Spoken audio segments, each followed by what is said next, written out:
you reign!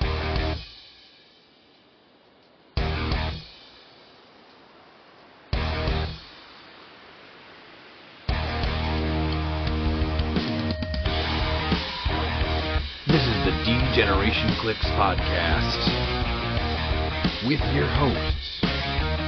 Who is Ravage? Ryan Ruffman. Ravage! Hand me that bottle cap. Miles Kane. Hand me that paperclip. Grab that twine. Gun wrapper. Daniel Schwab. We Best friend. Asgard to Mao. And Pete.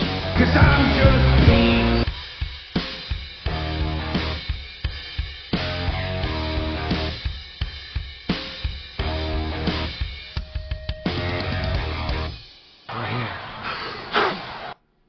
Welcome back to the D-Generation cliX podcast. I'm your host Ryan, and with me as always are Miles, Dan, and Pete. Miles, has the last week been any better than the previous week? Well, there's one thing about me is I can't do anything halfway, and I come here and I hear the people, and they're all playing Dark Side, or they're gonna play Beetlejuice. They're gonna play a bunch of pieces. One thing's for sure, you're gonna have all of that in the future, and I mean that's what I want for the HeroClix fans. In spite of what people may think about me, what I've always wanted for all these people is for them to have a good time and enjoy themselves. I've always tried to be the one to provide it, whether it was on the good side or the bad side. But what was always important to me was the playability of all the figures. So the playability so that these people, each time they reached in their pockets, they paid to get clicks. They didn't regret it because they knew that if they saw a free action on the card, they could yell, they could play, and they could cheer, and they could boo. And they could do whatever they wanted as long as they had a good time. And over the last few months, there's been a lot of talk of people having bad attitudes and a lot revolving around this Beetlejuice. All I know today is that one thing that's not going to revolve around competitive with Beetlejuice for a long time is going to be Miles Kane. I don't know where I'm at right now. I have to have everything checked. I may be beyond reconciliation. I may or may not be able to fix it. But if I can't come back and play at the level I played at before, I can't play. I can't come out here and just go half-ass. I have to come out here and I have to romp and stomp, and I have to use my French builds. I have to be able to free swap my baby Groots, and I have to have fun. The schedule over the last year I took on because I didn't feel like I could say no. I wanted to do everything. I wanted to enjoy my life as a cliX player. I wanted to ride in Learjets and ride in limousines, and I wanted to be at all the big events, and I wanted to do arm wrestling, and I got to do every bit of that. If nothing else, I have all of that to take with me. Again, and I know right now we're in the middle of a time where no free actions is real big here in cliX.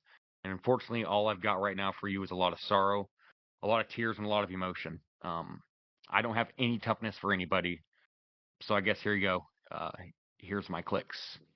And what I'm going to do is I'm going to go back home and I'm going to see what's left for me, whether it'll be in this game, whether it'll be out of this game. I know that over the last several weeks, I've lost a lot of things, and one of them has been my smile. And I know it doesn't mean a lot to everybody else, but it means a lot to me. So I have to go back and fix myself and take care of myself, and I have to go back and I have to find my smile because somewhere along the line I lost it, and I don't care, really. I don't care.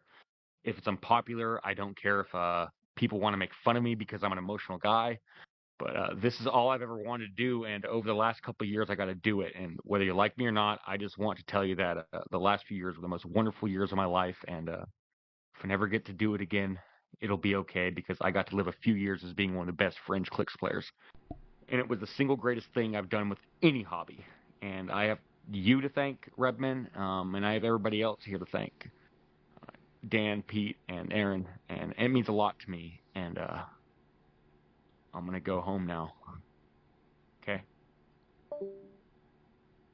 So sounds like the answer to my question is no. Okay. You know, they say in entertainment never to follow children or animal acts, and I don't really know which one that was. Dan, I think you have some stuff to be positive about this week. Yeah? There's no way Dan is more negative than what just happened there. Dan, he sets you up for success. How do you follow? Oh, by hitting the basement? That's just not fair. Well, you can always try to double down and beat him. No, I'm not that guy. the I'm not basement? that guy. Yeah, I mean, I'm pretty sure that's about as like rock bottom as you can get. Like,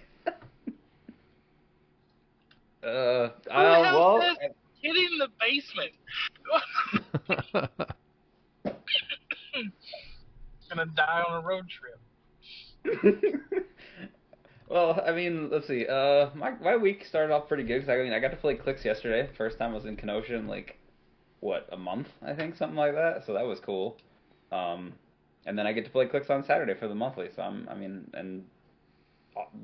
like a couple different rounds of cliX in 1 week. That's quite nice. So I'm pretty happy about it. Always good, yeah. And Pete, nice to see you back at our weekly events yesterday, kind of. Yeah, I had a pretty good Monday night event. Yeah, I enjoyed it. It was good to be back. Got a pretty good run of luck there, not only getting the bye to start the event, so I was already 1-0 with some points, but had two very, very solid turns in our game Redmond. Ultimately able to pull off the big win for cliX prizing. So I got talked into two.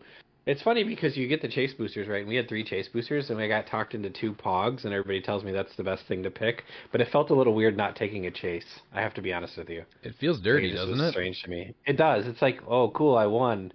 Here's a pog. And they're more valuable, but it's just not quite as fun as like having like, like Venom Killmonger or something else that's like cool looking. Yeah. Like, look at this sweet pog I got. So, yeah. But good start to the weekend. We do have the monthly this weekend. So I'm looking forward to that. I did make Pete Google my team while he was watching my first match too, which I thought was hilarious.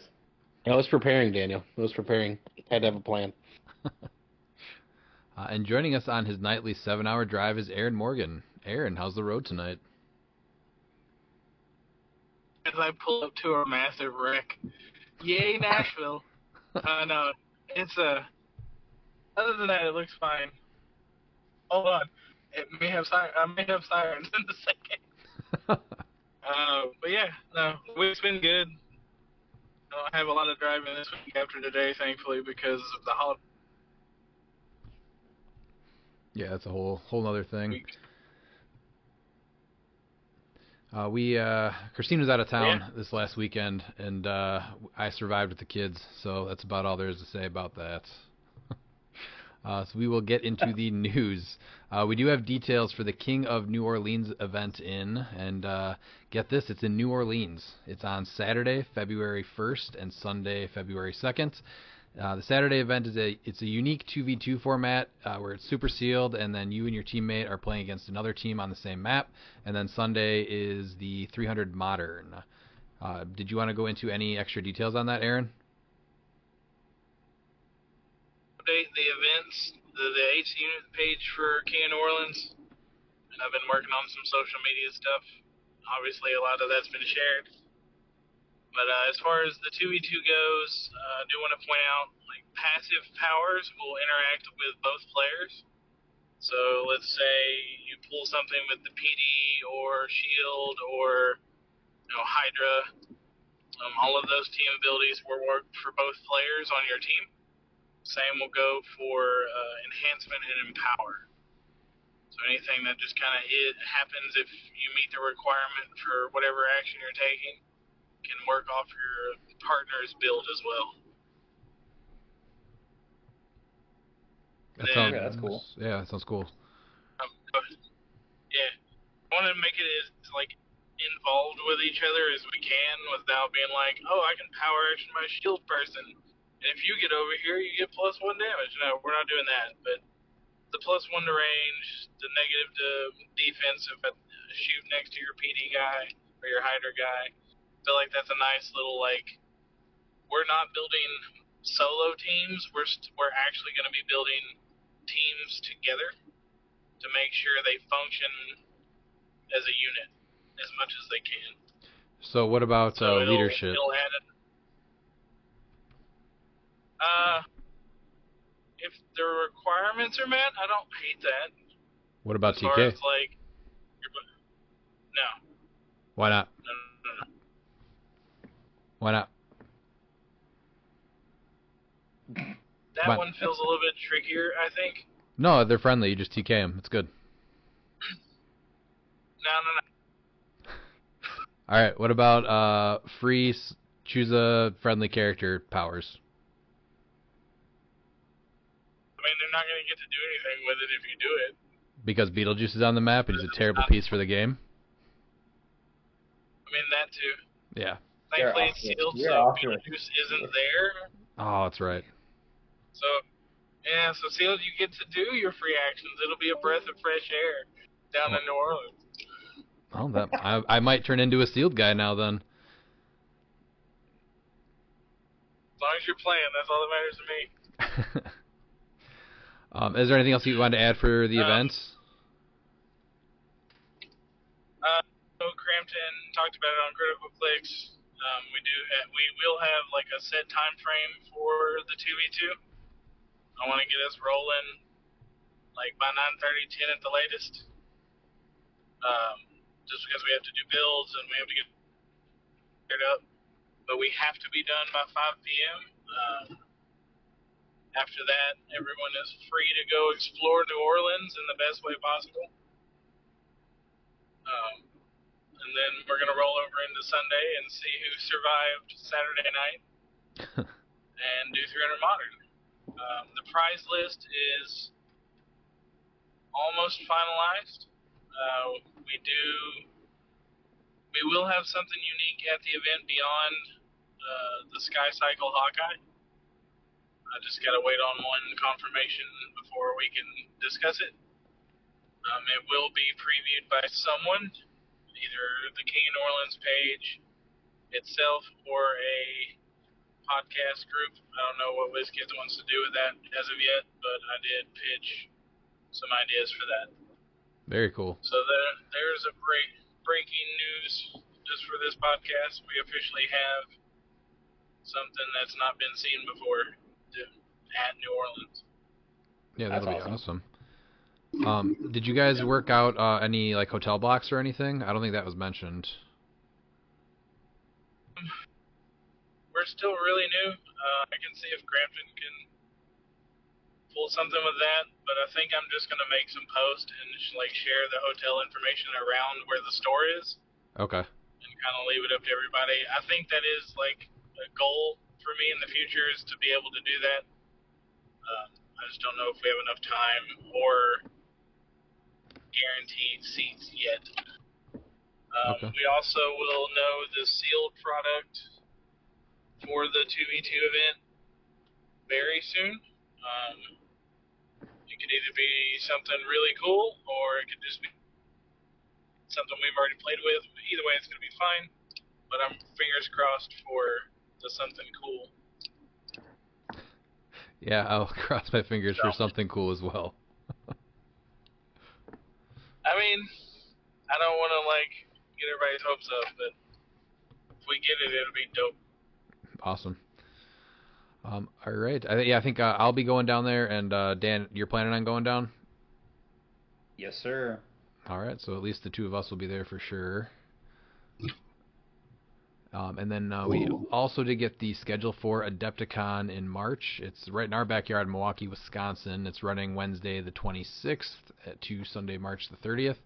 And then Wednesday, it does not have any clear HeroClix events scheduled, but starting Thursday and running the rest of the weekend through Sunday, they have Battle Royales and Super Sealed events running all day. And good news for Pete, they have multiple Learn to Play events, so maybe you can sign up for 2 or 3 of those. And then Friday will at be least 2. And then Friday is going to be a Team Sealed event with a 24-team cap. And Saturday is a 300 Modern Adepticon Championship. Currently, it's limited to only 32 people. And then top 8 will play on Sunday. And then we do have Pete with the Bookwood Report. Bookwood Report! Hello, friends. It's your time for your favorite episode of the week, the Bookwood Report. This is a little bit of a light week for our local favorite tryhard. He did purchase a couple iconics. He got Trigon and the Spider-Man iconics. And then he also had a nice little order from, it looks like, Cool Stuff Inc. of Martian Manhunter 106 from DC Justice League Unlimited, Warhawk from DC Justice League Unlimited, and White Lantern Sinestro from DC 75th Anniversary. That concludes your weekly bookload report. Unless you want to talk about, did you play him yesterday, Robin? Oh, he got super smashed yesterday. If you want to see him get smashed in less than 25 minutes, go check out the YouTube video on our YouTube page. I'll probably be mentioning that a few times more. A complete social media bookwood report. What a time to be alive. It is. All right, and then we have our Silver States. Nothing wrong with Silver. Nothing wrong with Silver at all. First, we have Colorado. So I think Colorado actually had the smallest turnout. Pete, do you want to take us on to 5th place? Only 5 people came. Yeah, I do. That's a little rough if 5 people show up and you're the one guy that doesn't end up in prizing. Jesse Crump with Magic, Muscles, and Mayhem. I do like the team name, though. Description is team for Colorado ROC Tournament. He had Arachnite at 100 points with the Power Gem. Prime Colossus with Daemonic and the Liar Ring. St. Walker with the Blue Lantern Ring. John Constantine with the Reality Gem.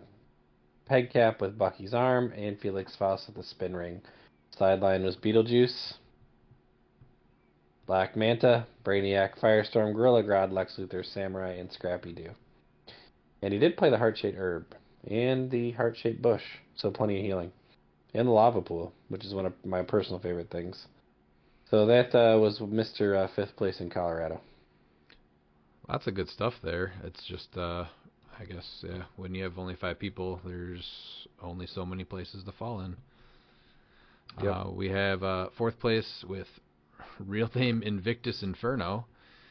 Couldn't hit water if he fell out of a boat. It was the Spider robot from Beyond Amazing with the Hell Cycle, Spider-Man Noir with the web shooters, the 048 Ghost Rider with the motorcycle, John Constantine, Madam Web, Frenchie, and Mary Jane with the Black Symbiote. And then sideline for the pilot looks like was Moon Knight, and then he had Mystery of the Strange Cube on there also for the Super Sense rolls on the spiders. Very interesting to go with Spider instead of Arachnite. And then what's the third place? SPD is great though. Yeah, I just noticed too, the 5th place gave the Liar Ring to Colossus without a way to get rid of his Battle Fury, so I think that he was practicing wrong. Oh, okay. That makes sense. Where the hell did you come from? I came back. I don't have my smile, but I came back. That was the next natural question was, did you find your smile? No, it still hasn't been found. Darn. Well, welcome back. I think I just need to start taking other people's smiles. I think that's what I'm going to start doing now. Sounds like a terrible decision. Oh, boy. No. It's going to be a great decision. But it really sounds like Training Day. Anyway. The TV show or the movie? Look, yeah, so in 3rd place, we have an unthemed team with Notorious Ivy at 60, which is is this the release date? No, the Play at Home kit one with Hell Cycle. Saint Walker with Blue Lantern Ring. Batman Team Up Ivy, uncommon at full, with the Sinestro Ring. Batman Team Up Joker, no Team Up card. Harley Quinn Iconics at 45 with Indigo Ring. Ivy Iconics with Red Lantern Ring. And then Masters of Time Harley with Sapphire Ring. And with Michael Keaton on the sideline. All right. What broke this theme? St. Walker? Otherwise, it would have been Gotham City Underworld? Yeah. That seems weird to give up a theme for just St. Walker. Well, he played him at 60, so I'm guessing he wants 10 and 11s. To be the critical hits, yeah. To be the critical hits. Yeah, that's the only thing, yeah.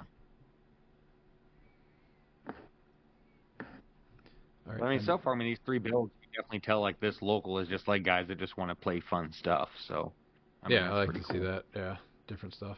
Mm-hmm. What about second place?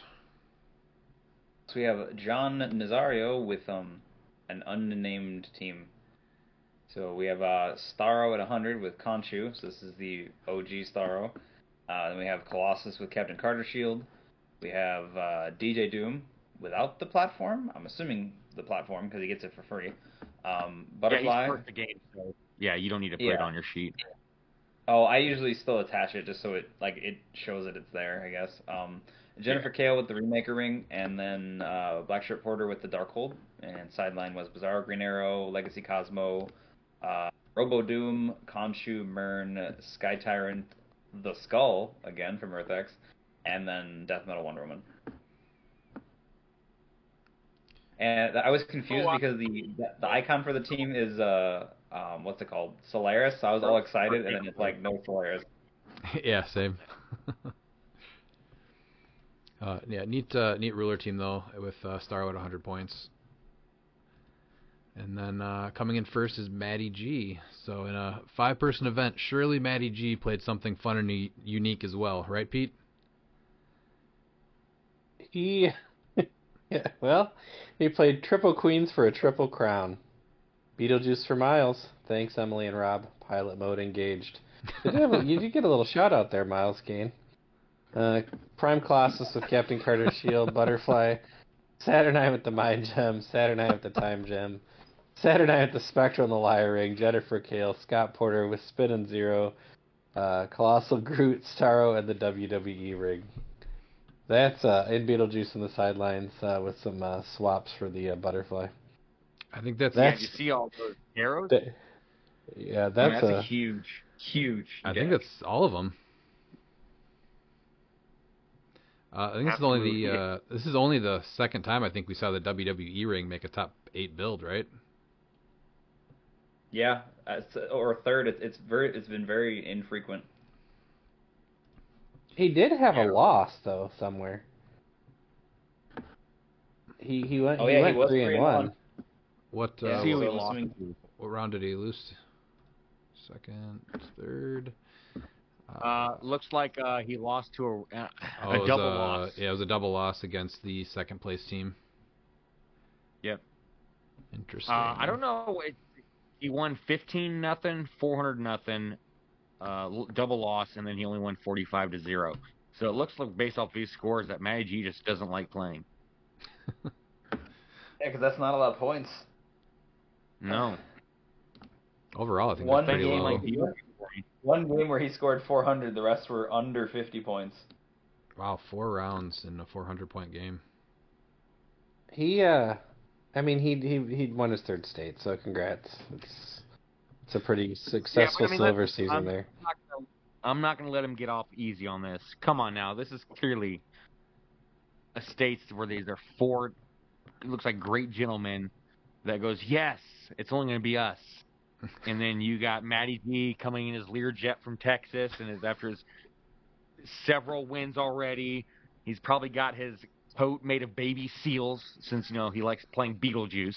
So I'm guessing he probably blunt force dramas these baby seals, and then he ruins these guys' states, and we're probably not going to get other states in Colorado. Like you killed Colorado, Matty G. Like that's it. Those are some strong words. Everyone is so excited to play their fun builds, and then Matty G comes in with the Saturnines and says, "Nope, you're not going to hit me today. Sorry." I feel like this event wasn't promoted very well. I mean, it was promoted decently go back enough to and get think- Matty G to fly up from Texas. Wait, I I thought mean, he was like New Mexico or Yeah, he's in New Mexico. Arizona. I think he's in Yeah, New I was Mexico. gonna say. I'm pretty sure Maddie's got a teammate in Colorado, so I mean, all it would take is, hey, there's an event here. But so I mean, yeah, no, I didn't even realize Colorado was every- having a state. every other state's definitely had multiple posts about their event. I don't remember seeing one for Colorado. No. Evidently, I mean, nobody else in Colorado knew about it either. Congrats, I don't though. think anybody in Colorado knew about it. Congrats on the third win, though. All right, let's go to Massachusetts. Coming in 8th place was Jeremy Brown with Massachusetts Rock.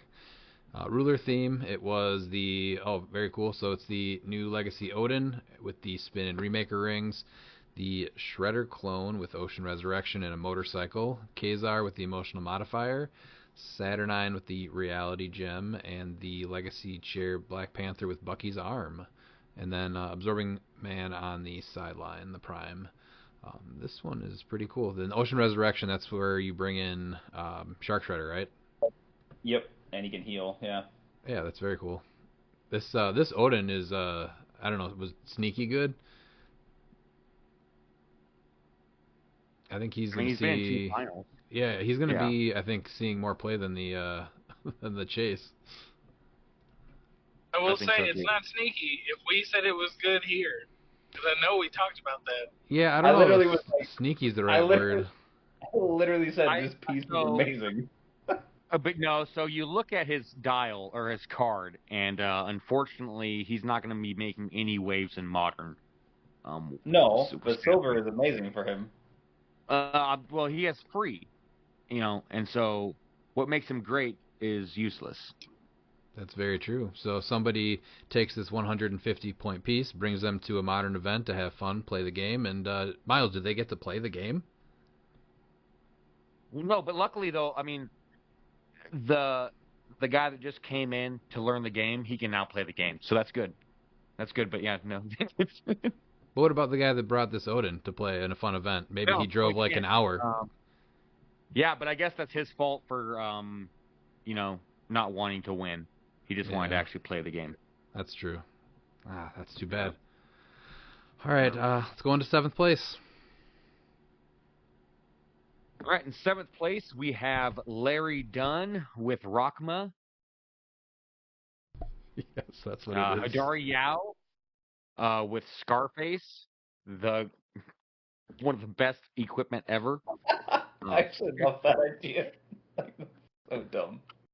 Yes, Dr. Doom with Time Platform, Butterfly, Sakarian Iron Man with Cloak, Kevin, Saturnine, and Black Shirt Porter. Sideline was the D-Task Green Lantern, Prime Absorbing Man, Griever, John Constantine, Myrn, and then the B-Task Super Friends, Superman, Flash, and Wonder Woman. He also played 2 standard objects with a heart-shaped herb. And he had a really small deck. I'm surprised that how many people are playing Hadari Yao at full when you could have fit something else on there. But overall, it looks like it just has a bunch of answers to possible problems. So I like this.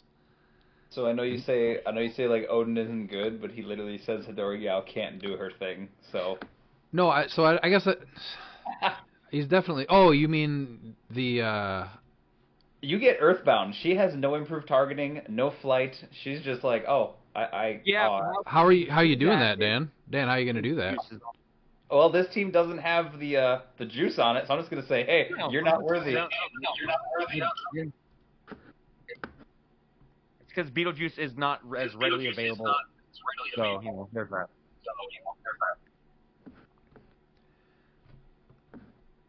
Stop trying to play the game. I will say, I did expect more Hadara. Hadara, whatever. Like, I get there was a week. It's been a couple weeks, so this last week I expected her to be more, and it's wild that she's not. Yeah, I'm surprised there's not more of her and more people playing her at 60 instead of 100. And then giving her Exospecs. Yes, Exospecs is the play. Till we get the hammer. Yeah, then it's game over. All right, how about 6? No,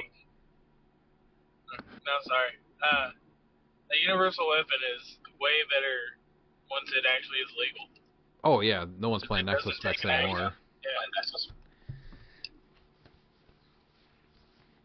Anyway, moving on. All right, going to 6th. All right, so we have David versus Goliath with Fred Sanchez. So we have Blue Beetle at full with the Warlock. We have Joel Mullen with the Green Lantern ring. Interesting. Wong with Bucky's arm, the Miss Marvel from AB60 at 50, Major Logan at 45 with Grass Cutter, and the Legacy Ant-Man at 25, and then the 25-point Spidey from AB60 with the Tesseract. And another interesting choice. So just make Blue Beetle giant so he can shoot over everything, basically. I kind of like At that. least that's what I. Yeah. It's cool. I don't hate it. And you also give him a wild card so he can copy Spider-Man family, I guess. Or something. I guess. Yeah. Avengers. Or Avengers. Copy That's good Avengers. too. Yep. Make sure you hit. Guarantee it basically. We'll give him Green Lantern, and then you can just bring the whole team. Yeah, that's also true. You can give him Green Lantern. Yeah. Interesting. I like. It's unthemed. I still am curious about the Joe Mullen thing. I'm not I don't hate it. I mean, charge flurry plasticity is pretty solid. So and The stop probably. Yeah, with the 2 stops is good. She's really good. Yeah. Politician. Yeah. That's why she has politician keyword. Okay, makes sense now. Politician making top 8. Let's go. Yeah. Our Nick is quietly enjoying himself.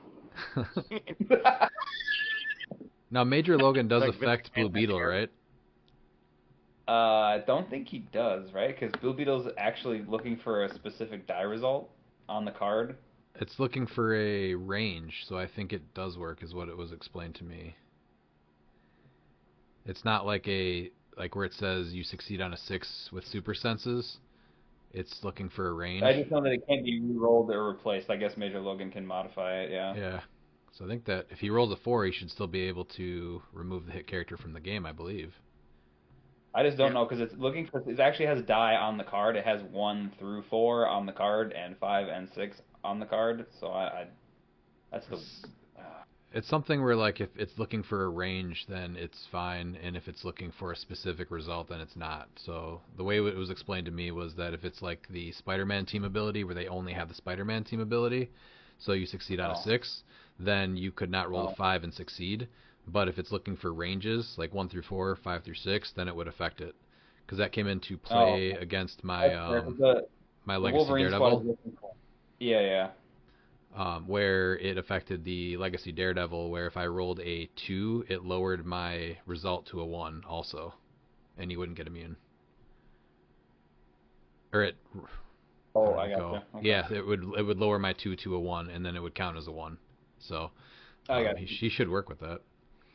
That's fair. Okay, yeah, because the Wolverine squad was the thing that separated how his thing works, but the trait itself is looking for a 5 or 6, so it's specific versus a range. Yeah. Right. All right. Want to bring us... that's cool. Oh.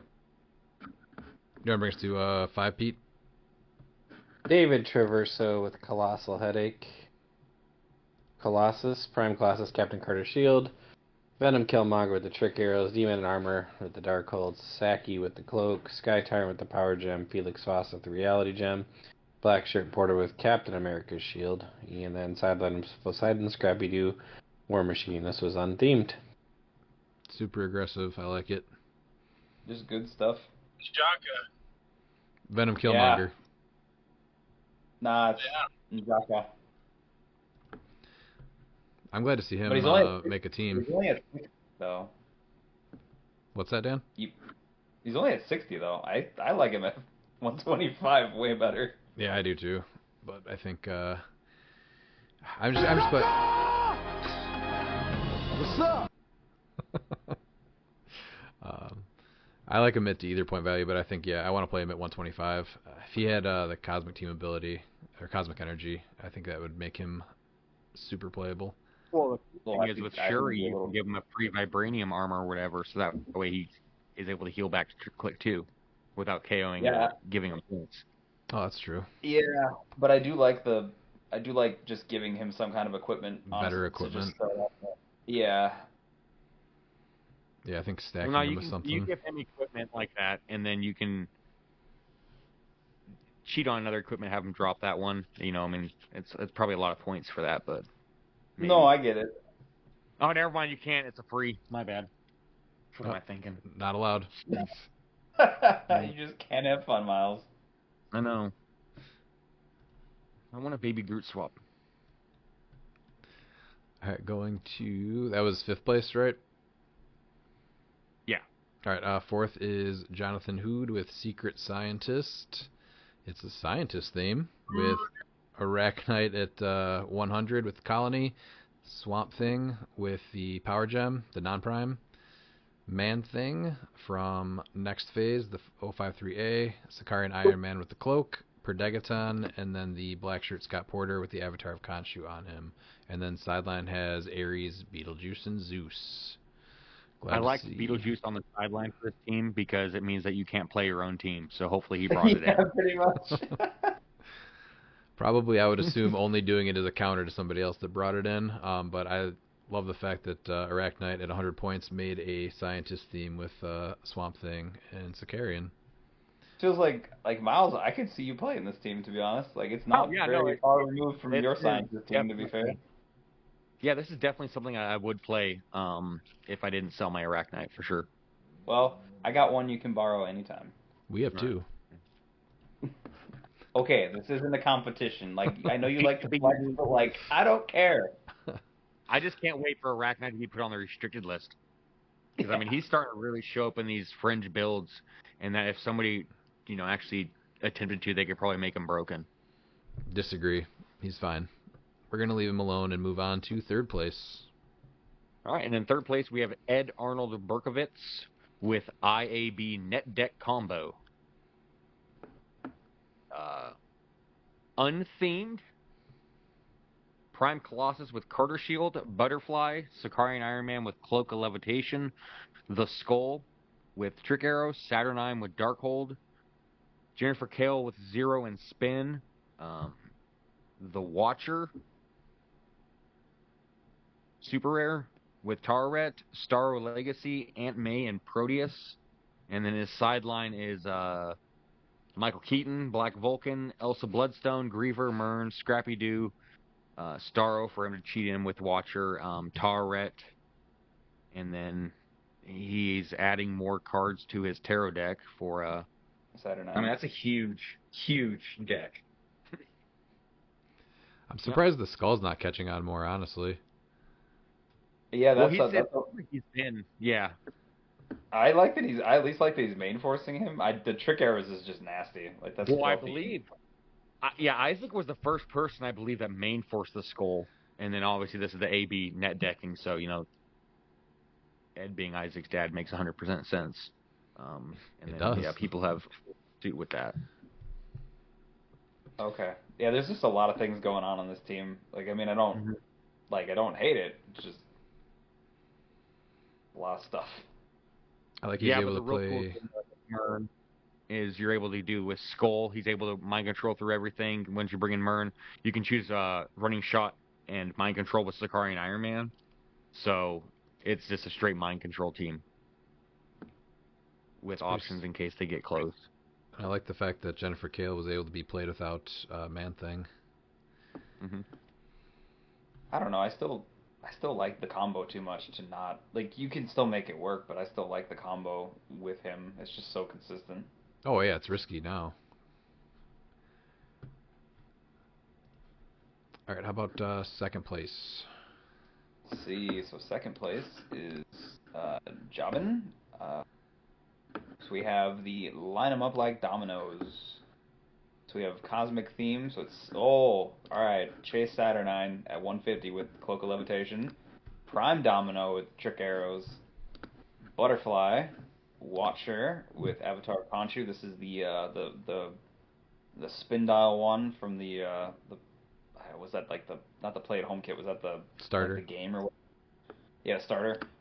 Dark Phoenix. Black Shirt Porter, a Timebreaker, and the WWE ring. Ooh, and my man has Fallen Asgard as a map. That's cool. So, good team.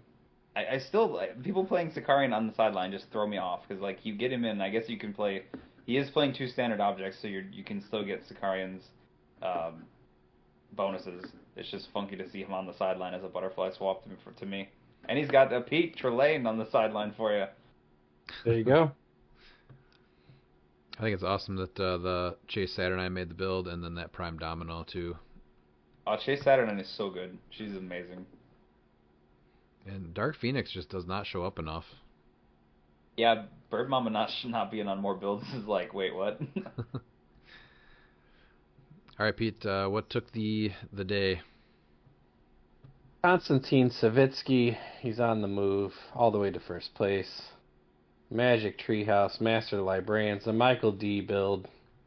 So he basically played the Camelot theme. Colossus with the motorcycle, John Constantine, Morgan Le Fay with Radioactive Clay, Saki with Cloak of Levitation, Doctor Strange with the Power Gem, Saturnine with the Lyre Rings, Scott Porter, Black Shirt, Iceman, and Wendigo. Congratulations, Mr. Constantine. I think that was the second one that he won with that team, right? Or did he just place really high in the other states? No, he won one. Yeah. Oh, did he win one? Yeah. Okay. Yeah, he won another one. Yeah, I think we all know that how good this team is. I mean, it was at your guys' states, and it was on stream, and just wrecked. Yeah. Yeah.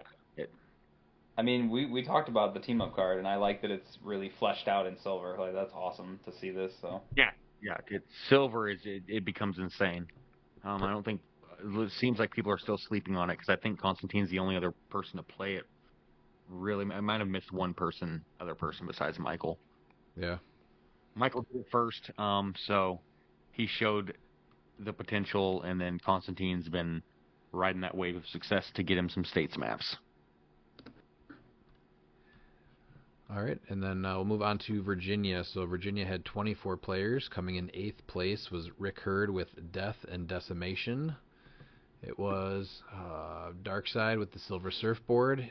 Marquis of Death was 0 in spin, which I am a big fan of Marquis of Death.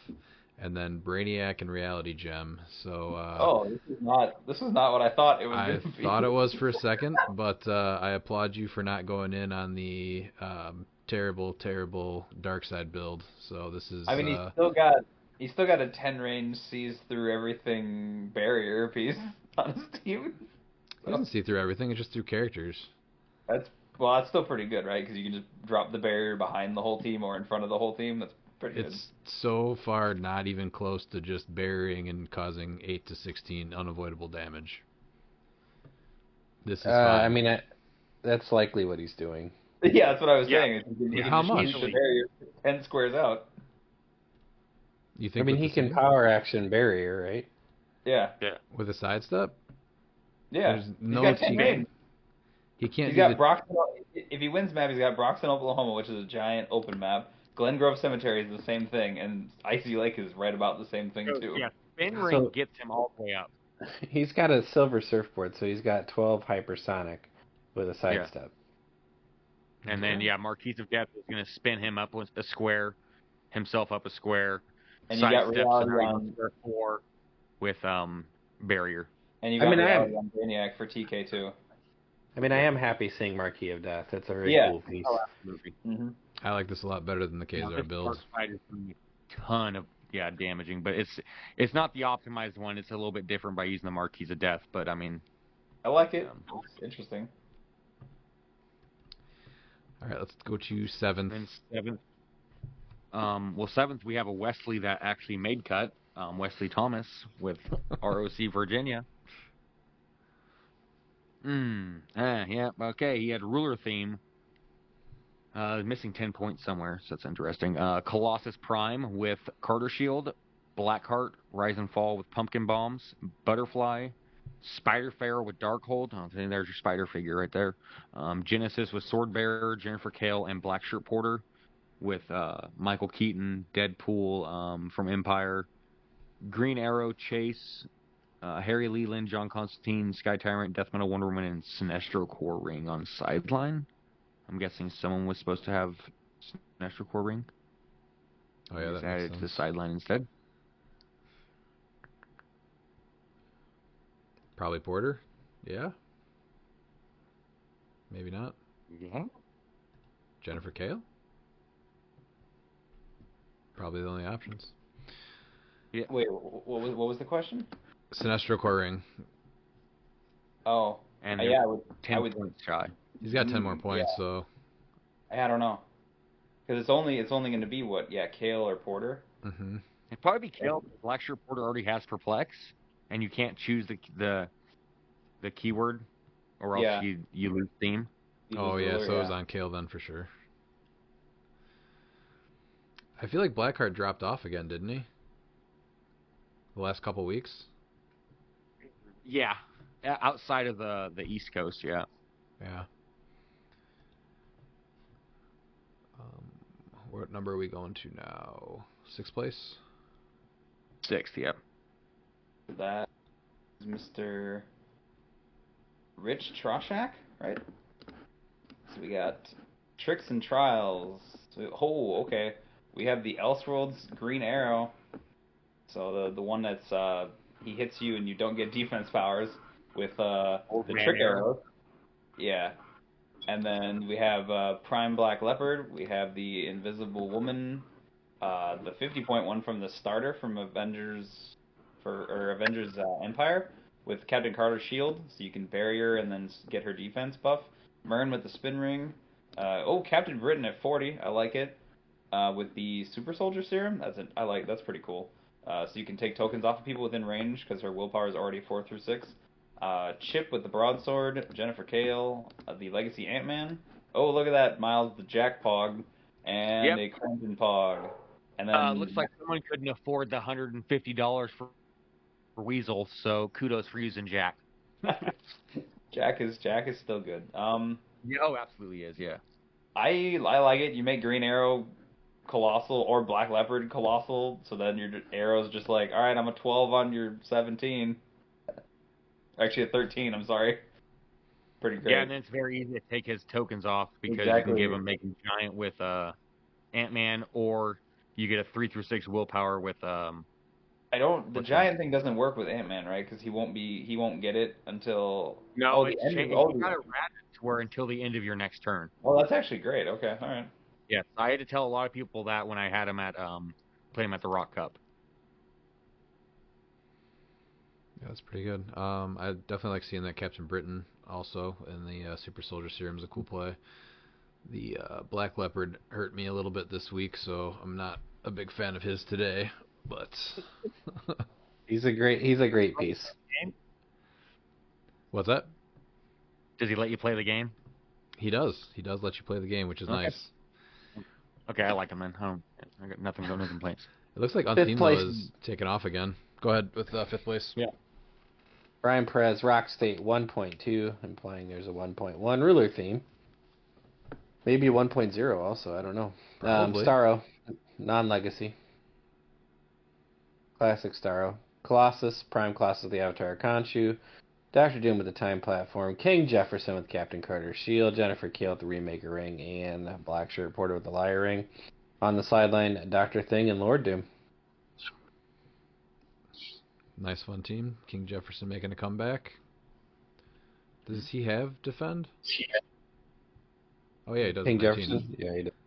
19 defend. Yeah, that's real good. Mm-hmm. Alright. And then 4th place is John Burgess with No. It has a ruler theme with Prime Colossus and Captain Carter's Shield, Dr. Doom with the Time Platform, Butterfly, Kazar, Saturnine, Black Panther, the chair, with Indigo Tribe Ring, and then Black Shirt Porter with the Liar and Spin Rings, and a 20-point Starro. Ruler's really making a strong finish here at the end. Yeah. So, fun fact, John Burgess is the guy I got to use Angela against. Oh. Yeah, that would have been awesome to watch. Is this the same team? He swapped into rulers. Oh, okay. Because of you? All right, how about 3rd place? In 3rd place, we have Jay Salisbury. Yep, next. Copy paste. Oh, come on, Jay. All right, 2nd place. I've never been more disappointed in you, Jay. I just knew you today, and I'm also disappointed. Well, yeah, All right. Well, he was my favorite Salisbury, and now he's dropped all the way to the bottom. Steak has now topped him. so next is Joseph Harrison for DJ Cal Ossus. And we have Colossus with the Captain Carter shield. A little DJ Doom with Time Platform. Man Thing with Gaia. Or next phase, Man Thing. Jennifer Kale with the Dark Hold. The LE Saturnine with Cloak Levitation. Another Saturnine with Spin and Lyre. The Legacy Black Chair Panther with the Avatar of a Tomb. Interesting. I guess because it's free. It's minimum 6 range. Oh yeah, I guess for Outwit that's And pretty he's really good. not going to be making any attacks. Yeah, that's true. So, I mean, you have a 6 range Outwit now? Yeah, that's not bad. I'll give you that. That's a solid, pretty cool choice. And then Black Shirt Porter. I was looking at all these. Wow, look at all those cards. The Prime Colossuses are just I mean, that's a everywhere huge, now. huge deck. Aaron, what do you have to say about Prime Colossus? I still say he's a necessary evil, but I agree that he needs to be addressed. So, I get it, but I want to remind I just said this to someone today, actually. I want to remind everyone that mind control players had 3 years of we don't get to play that because of, like, emotional modifier. So this is just our get back. That's all it is. You could play your own team instead of my Oh. team. Your own pieces, attack with them instead of with mine. Nah. No. It's more fun to watch you. It's more fun to watch your friend punch yourself. I mean, like my version is still like Legacy shooting, Colossus is running up and punching you. I don't have to mind control every single time, but yeah, I get it. He's strong. He's very good for his points. He's very versatile, and 20 defend is wild. Problem with the ruler team is the 2 and 3 Saturnines. Right. Without that, it changes how that build plays. Yes. So, and again, I've already said out loud on the post that we're looking at addressing her and shifting stuff. It's just getting through this last week, and then stuff can happen soon. Is there going to be is there going to be an announcement and update to Silver before, like, post Worlds, or is it going to be like once a year still? Do you know? What I wanted was a living and breathing format, so it could change and we could take care of problems that arose and not have to wait a year. Okay. It's just the holidays, and that's what's delaying a lot of it. As far as WizKids end and everything they're dealing with beyond holidays. So this is the time of year where it's kind of like I submitted it. We just have to wait. Like, that's why I'm not like stomping my feet or anything wild. Okay. I know we're gonna have a delay right now. But we should expect some updates before Worlds. Yes. Okay, cool. Yeah, before Silver Age Worlds, yeah. All right, let's go to first place.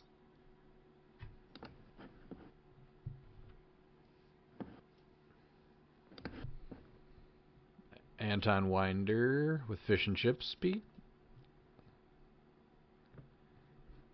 Antoine Winder with Fish and Chips.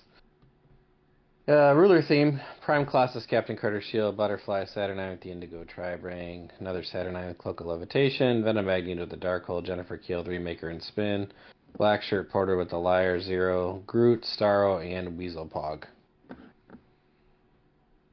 So double Saturnine, not triple Saturnine. I think he won another event too. Did he change his team, or is it pretty similar to the other one? I don't think this was the same team.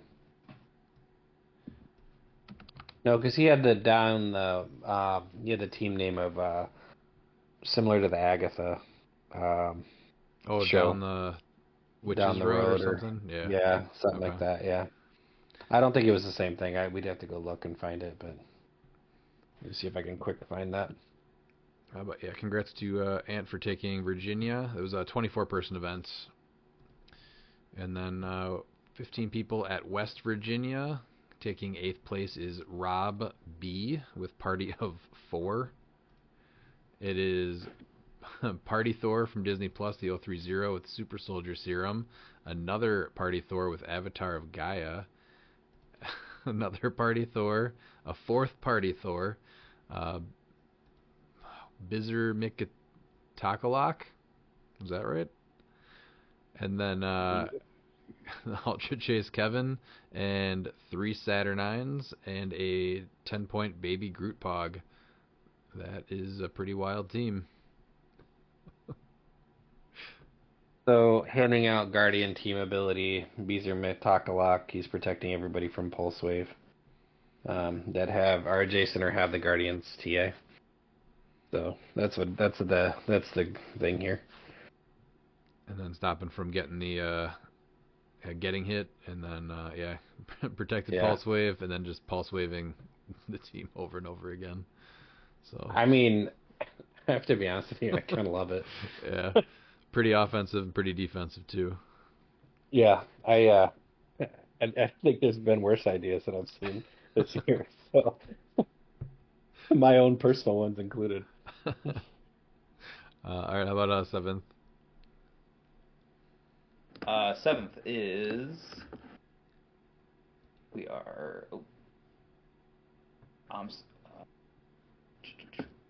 Luke Scheffenacker, which is the Silver Ruler 2.0. We have Colossus with Captain Carter's shield. We have Blackheart from Rise and Fall with the pumpkin bombs. We have Butterfly. We have Grand Prize Genesis with Swordbearer. We have Saturnine, the LE with the Cloak of Levitation. We have the Legacy Panther. We have Jennifer Kale Legacy with Spin and Nightbringer. And we have Black Shirt Porter. I think Kale is picking up steam too. It's very good. How many of these have the phone booth? Where's that? I was gonna say I don't see it on. I don't. So weird. That he does? I don't see it on build. Well, so as impactful as it can be, I really thought it would show up more in the last week. Yeah, because I had people playing it yesterday. It was like, oh, the phone booth. Yeah, that's right. I wouldn't be surprised if people just didn't get their hands on it, or if they even understand how it works. Because I think our store only got 2 of them. But yeah, Colossus holding it is obviously pretty good. He doesn't get the shape change, but anyone around him would. All right, how about 6th place? 6th place is J Major. Let's see if he played Shredders again. He did not. Oh, he played Shredder Clone. Okay, I'll give that. But he played him with Avatar of Conchu. So we have double Blackheart, one with Trick Arrows and one with Soul Sword. We have good old DJ Doom, I'm assuming with the platform. Shredder Clone with Avatar of Conchu, and little Death Metal Wonder Woman with Spin and Remaker. Sideline is Ares, Black Vulcan, Brainiac, the Capital Doom, Khonshu, Lord Doom, and the Destroyer. And Stark Tower with the Avengers Assemble map bonus. Not the, what do you call it? The Doom one with the reroll the leadership. I'm kind of surprised. What does this one do? This lets you generate the Pogs. Iron Avengers, yeah. That's right. If J Major liked anything else besides Shredders, it was that damn map. Oh, okay. That's not surprising. Oh, okay. I just call it because when I think Blackheart, I think the Doom map where you get to reroll your leadership. So I'm like, all right. Yeah, Blackhearts are coming back big this week. And then I think Jay's a lot was Trigon legal this week? No, he's supposed to be possibly. He was for this event? He was definitely illegal. Wow, and no one tried to play him? Didn't like it. Yeah, that's the wild part. All that, he's gonna be a problem. He was legal Wednesday, so everything that happened this past weekend, he could have been played at. and not one person played it. It's kind of surprising because it feels like a pretty broken tactic that a few players would attempt. Oh, one guy talked about it, but I don't think he ended up running it. Well, good for him. That was down in Texas. So, as long as he didn't go play Darkside instead. we'll find out when we cover Texas. All right. All right. How about fifth place? Fifth place is Peter Marshfield. And he played a Swiss armor knife. Good for you, Peter. Arno Stark with Avatar of Khonshu. Colonel Rhodes, the Prime with a bunch of drones. 1, 2, 3, 4. Ian, the Enchanted Crowbar. So yeah, I think Arno had the trick arrows. Right? Yeah. That's what he wanted me to say. Oh, that's right. Demon in Armor with the Captain Carter shield. Peace Machine, Saki with the cloak. Blackshirt Porter, and PJ, Lucas, and Scott with the Avatar of a Tomb. So, nice job, Peter. Yeah. It's fun to see this team. I'm glad that he brought it up and then delivered by playing it and doing well enough with it to finish in the top 8. Good for you. I just want to know if he was able to pull off the combo of a Tomb and Python on PJ Scott. I'm just happy that Colonel James Rhodes is making some teams here because I think that piece is going to be picking up steam shortly in Modern. Oh, absolutely. Oh, and I missed that Peace Machine. That's awesome. The Peace Machine is interesting because it limits damage, so that's but you're really like... Well, your main attacker though is just doing the 2 damage with the drones. Yeah. So that No, makes I know. sense. Yeah. I'm more thinking of like Arno Stark, but I think he's only doing the 1 pen instead. So a lot of his attackers are actually only doing like small amounts of pen damage, and then that's pretty neat though. I like it. And then that pairs pretty well with Saki too. If someone hits him hard, you can choose to just take the damage instead and of removing an object. So this is there's actually some pretty cool synergy here. Mhm. Just barely missed out on his map. All right, fourth place is Ryan Notzin with a team called Darkside. Let's check it out. Yep, next. Nope, let's not check it out. All right, let's go to third place. So third place we have Jalen Major. Nope, second. Go ahead. Get second, Dan. All right. Sure. So we got Eric Lehner with D's Colossus Nuts. So we have Colossus with Remaker and Spin. I'm assuming, DJ Doom with the Time Platform. Butterfly. Kazar with Bucky's Arm. Double Saturnine. Yay. Blackshirt Scott Porter. And a Surtur Legacy. Oh, no. This is actually the OG Surtur. And then, so ruler theme. When did DJ Doom start picking up steam? Was that last 2 weeks ago? 2 weeks ago. Latveria once it hit. Oh yeah. Yeah, Latveria. What was it? In California, he won 2. Oh, Richard Funky Cole Medina won 2 states with it. I think he was the first person to do the Latveria, and then afterwards, Doom was just everywhere. Was there another direct answer though? Because the biggest thing is trying to take the Soul Sword off of him if somebody does that, or off Trigon with him, right? Well, he can take he can do Darkside with the 0, or pretty much any like problematic equipment you could take off. Yeah. All right. How about first place? So, I went to go get something to drink, thinking I had a couple because I had just done 5th place. So there must have been a Darkside build in here somewhere. 2. Because I was like, what in the hell are we at 2nd place already? All right, Jacob S. on his team was Don't Mind Us. Ruler theme. Prime class is the Captain Carter Shield. Butterfly Saturnine with the Mind Gem Saturnine. It's a Saturnine build. Yeah, holy crap. Did you see all those tarot cards? Yeah. With the Starro, Gorilla Grodd. Huge deck. And Weasel. Congratulations, man. Good job on your big deck. Huge deck. Huge. That was West Virginia with 15 players, and then last we have the Texas event. I noticed there's no link to go to the Texas event. Yeah, that's my fault. I have I was gonna say, like, what's up with that? I copied it and I forgot to put it in there. Oh. So sorry. I'm oh there. my god, all the prep is You're ruined. You're as guilty as the dark side teams, right? Because you accept, copy paste.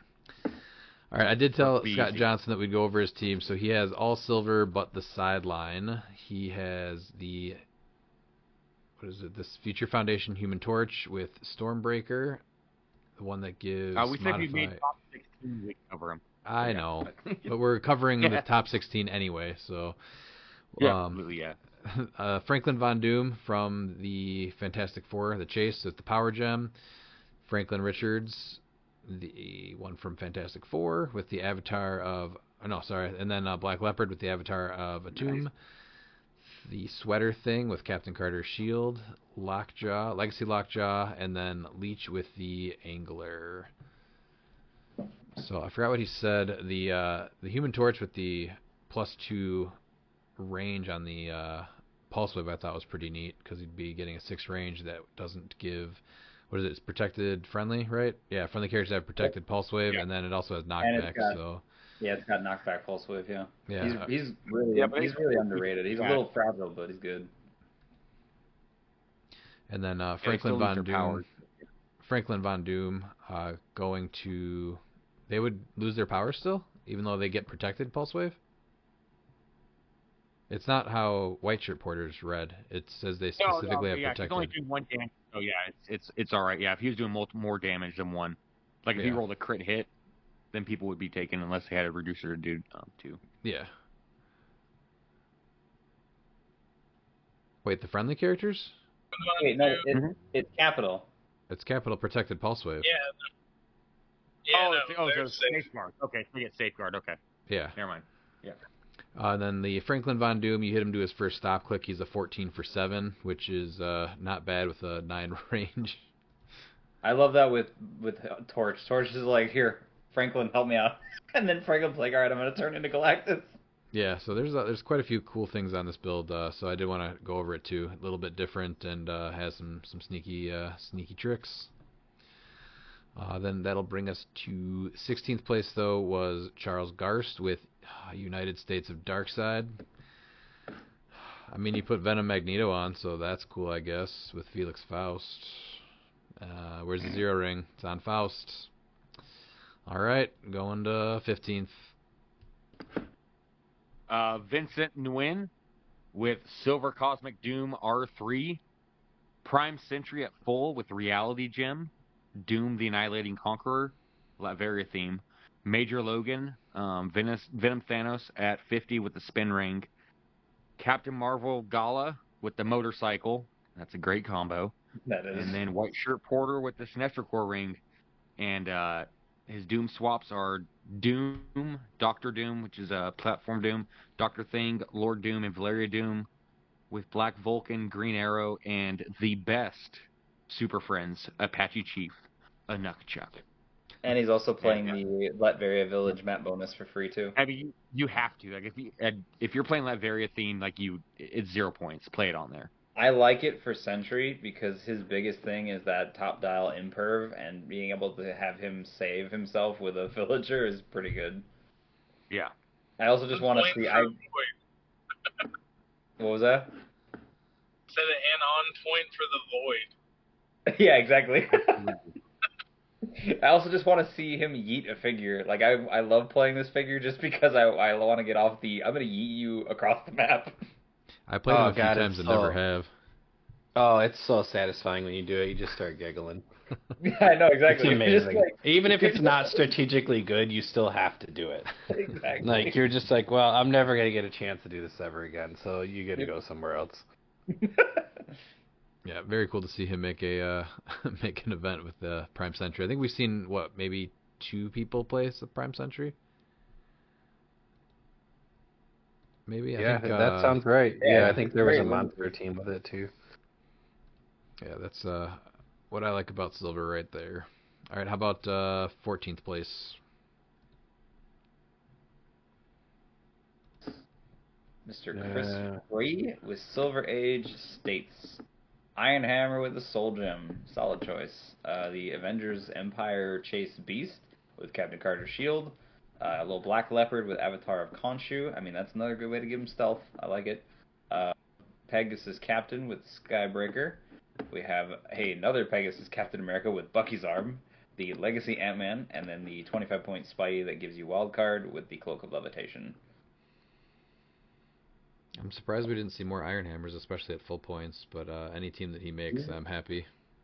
He's only at low, but still, I mean, as soon as you get close enough, the Captain Americas are going to eat you alive. So. Yeah, cool combo. All right, 13th place, Pete. 13th place, Mr. Zach Coffee. This is the team. Unthemed. Prime Rogue with the Power Gem, Saki with the Cloak, Chip with the Lyre Ring, Mary Jane Watson, Wendigo, Aunt May with the Spin Ring, sideline was Ares, Michael Keaton, and Black Vulcan. I really like that bit, Miles. We're going to keep going with Michael Keaton. I like that. Absolutely, it's Michael Keaton. That's it. Not saying his name. You say it 3 times, he appears. Yep, that's why if I don't say his name, I won't play him. Oh, I actually really like this next team. We're not going to talk about the 13 for 7 on Prime Rogue top dial. That's rough. If it hits, that's rough. Yeah, if it hits, you're literally going to eat 7 damage because she takes your powers away. It's just like, hey, you don't have diddly. And a 2x2 Wendigo that just does not see many teams either. All right, what is next? We have 12th place. Is that me? I believe that's you. It is. It is Colton Bushek with The King is Back 2.0. Oh, here you go, Pete. 75-point Goblin King. Yep. I'm pretty sure it's the first time that he's been played in Silver absolutely. States. Literally first time. Then he's got Butterfly, Indigo 1, Avatar of Towerette on Indigo 1, King Jefferson with the Influence Ring, Flash Raptor, Felix Faust with the Spin Ring, Legacy Starro at 20 points, Mary Jane Watson from SVAC, the Green Proteus, and then 2 regular Time Breakers. And then, probably Blue Beetle on the sideline as a low point call-in. Yeah. Yeah, I actually really like that option for Butterfly really call-in. Yeah, that's not bad, actually. You get his threat neutralization, and he's still a charge pick-a-power piece, so it's good. Yeah, if you're not playing a Prime on your sideline, that's or on your main force, that's not bad.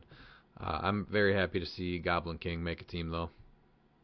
Yeah, I'm so happy they unnerfed him. I understood why they did at the time when he came out, but now it's like he's perfectly fine as he is now. They took away his, or they gave back his Power Cosmic, right? Yeah, he had willpower. I think at the low dial, if he was 75. Or mid. It was only full dial that he had the. Oh, okay. That he had it. What were we gonna say, Aaron? I was agreeing. Yeah, I've been working on that for a while.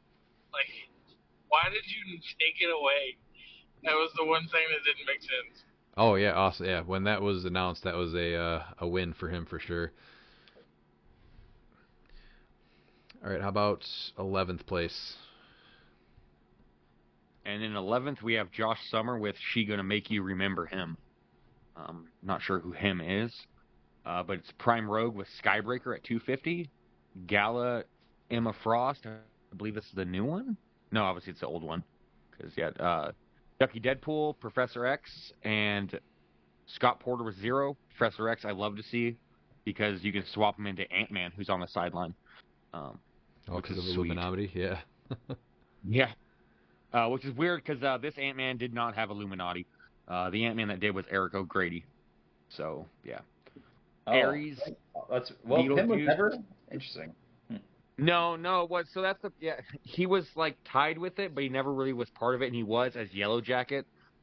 This is where the design team just Googles and looks at Wikipedia and gives keywords to figures that shouldn't get it, but is what it is. Michael Keaton, Cyclops Gala, Iceman, the 15-point one, I'm guessing. Is that the Colossal? Yeah, it's the Colossal. Logan, Gala, Polaris, and Tempo. Tempo is an insane call-in for Rogue to give her that +2 speed. +3. 3 speed. Yeah, +3 speed. Yeah, Tempo hasn't seen enough play, especially on unthemed teams. No. God, Rogue going 13 squares is terrifying. It's just I'm scary coming because for you. just like my Sun-Kissed Orange I'm drinking, it's 0 sugar and it's 0 free now in cliX, and so you can't really play figures and stuff. She's a wasted 35 points. It's I an have interesting tie-in. one very random thing about this build. What's that? There should have been a gambit on the sideline. Yeah, I think No, that's what I was it's trying to figure out referencing. who's dead. Yeah. Oh, that's yeah. exactly Come on, man. The Anyway. I agree. Yeah, that's I what I was think it was. thinking more like remember the Titans when he's telling the team that they're not going to get one more yard. X-Men they will 97. remember. Nope, X-Men 97 reference. The but areas there's on no the sideline though for the hypersonic With blades? With Yeah. blades, yeah, that's very very cool. And then what's next? 10. 10 is Cody Mante with. Let's see, we got the Stars at Night. Oh, so we got OG Starro with Colossus at 80 with Captain Carter's Shield, Butterfly. We have Kazar with the Space Gem, the Ellie Saturnine with the Lyre Ring, Jennifer Kale at 30, and Blackshirt Porter. Michael Keaton on the sideline, Bizarre Green Arrow, Legacy Cosmo, Griever, Major Logan, Maria Hill, Myrn, Death Metal Wonder Woman, and then a couple of tarot cards. This oddly feels familiar to someone else's build on here, but it's not quite the carbon copy. Yeah, no, it's almost like he's a teammate of mine. Yeah, no, Cody's been working on that build for a minute. He actually had a lot of stuff lost when the newest bans happened, so he pivoted into that, and I think it's doing well for him. Yeah, I love Cody. He's an awesome person, but every time I see his name, I think of the movie Blended with Cherry Panties, but Cody Manti instead. It makes me giggle. Yeah. I love you, Cody. All right, Pete, how about 9th? 9th place, Mr. Derek Lair. You were always my hero. Armor theme. There we go. Yeah. Colossus. The regular rare. 43A, yeah. With Captain Carter's Shield, Punisher, War Machine with Enchanted Crowbar, Doctor Doom with the Time Platform, Demon in Armor with Darkhold, Saki with the Cloak, and the Scott Crampton Pog with the sideline of All Caps Doom, Doom the Annihilating Conqueror, Firestorm, Green Arrow, Lex Luthor, Lord Doom, Scrappy Doo, and War Machine. So I Very love cool. the fact he's playing this Colossus because he already has Defend, so you're getting the 20 Defend Colossus. Yeah, that's And awesome. And the 21s And on then they the... reduce, and everyone's reducing pin damage, which is Yeah. huge. Especially for Punisher War Machine, because he's got such a short dial for 90 points. You're gonna need that. Yeah. He was 5-0 going into the Top Cut then also with 1,332 points. His only loss was in Top Cut, so that's very cool to take that team up there. Yeah. Yeah. 8th place is Brian Butler with Iceman Silver. Oh, awesome. All right, so 100-point Arachnite, 100-point Dr. Octopus that from SMB, what is it? Beyond SMB, Amazing? Yeah. Yeah. That generates the Bystander Arms, and then the Ellie Iceman, and then Supergirl at 100 points from Masters of Time. I love that Iceman sculpt, but he found a couple of good pieces. I don't know if I like the Supergirl at 100 points, though. That's my only gripe is the Supergirl at 100. Yeah, the other stuff I'd love. 100, the reason why you're playing out at 100 is so that way Arachnite, you don't really need to worry about him getting the Soul Sword. So when he takes damage to his stop, you heal him. Okay, I guess that's true. Those Ock arms, though, hitting 12 for 5 is insane because I believe Doc Ock has Empower, right? So when he drops it, yes. Yeah. So he drops Empower, and all 4 Ock arms are hitting 12 for 5. Yeah, that's awesome. Very, very cool build. Mm-hmm. That was, what, 8th place? Yeah, 8th place. And in 7th, we have Fuck Matt Donham with an unnamed team. Skip it. It's the bullshit. Matt Donham needs to learn to build teams. Yeah. It's not quite the BS, but it's pretty close. Close enough to skip. So, yeah, is he like the Curtis You of deserve your it, Matt. Is he like the You Curtis? deserve team? it. Anyway, I told him I'd give him shit for that, so there it is. Good. We might want to skip to 5th. Oh, back to back dark side builds. Real cool. All right, 5th place.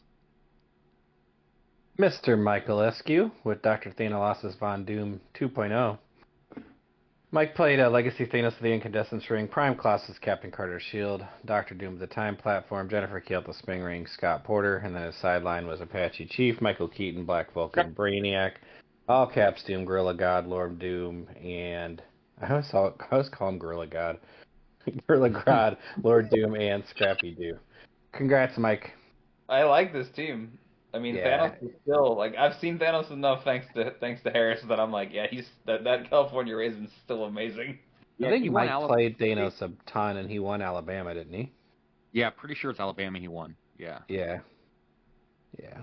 He Mike's a fun guy to play with, honestly. I think he like, won the he's Rock super Cup. funny. He won something at the Rock Cup too. It was silver something. Yeah. Oh, yeah, silver theme.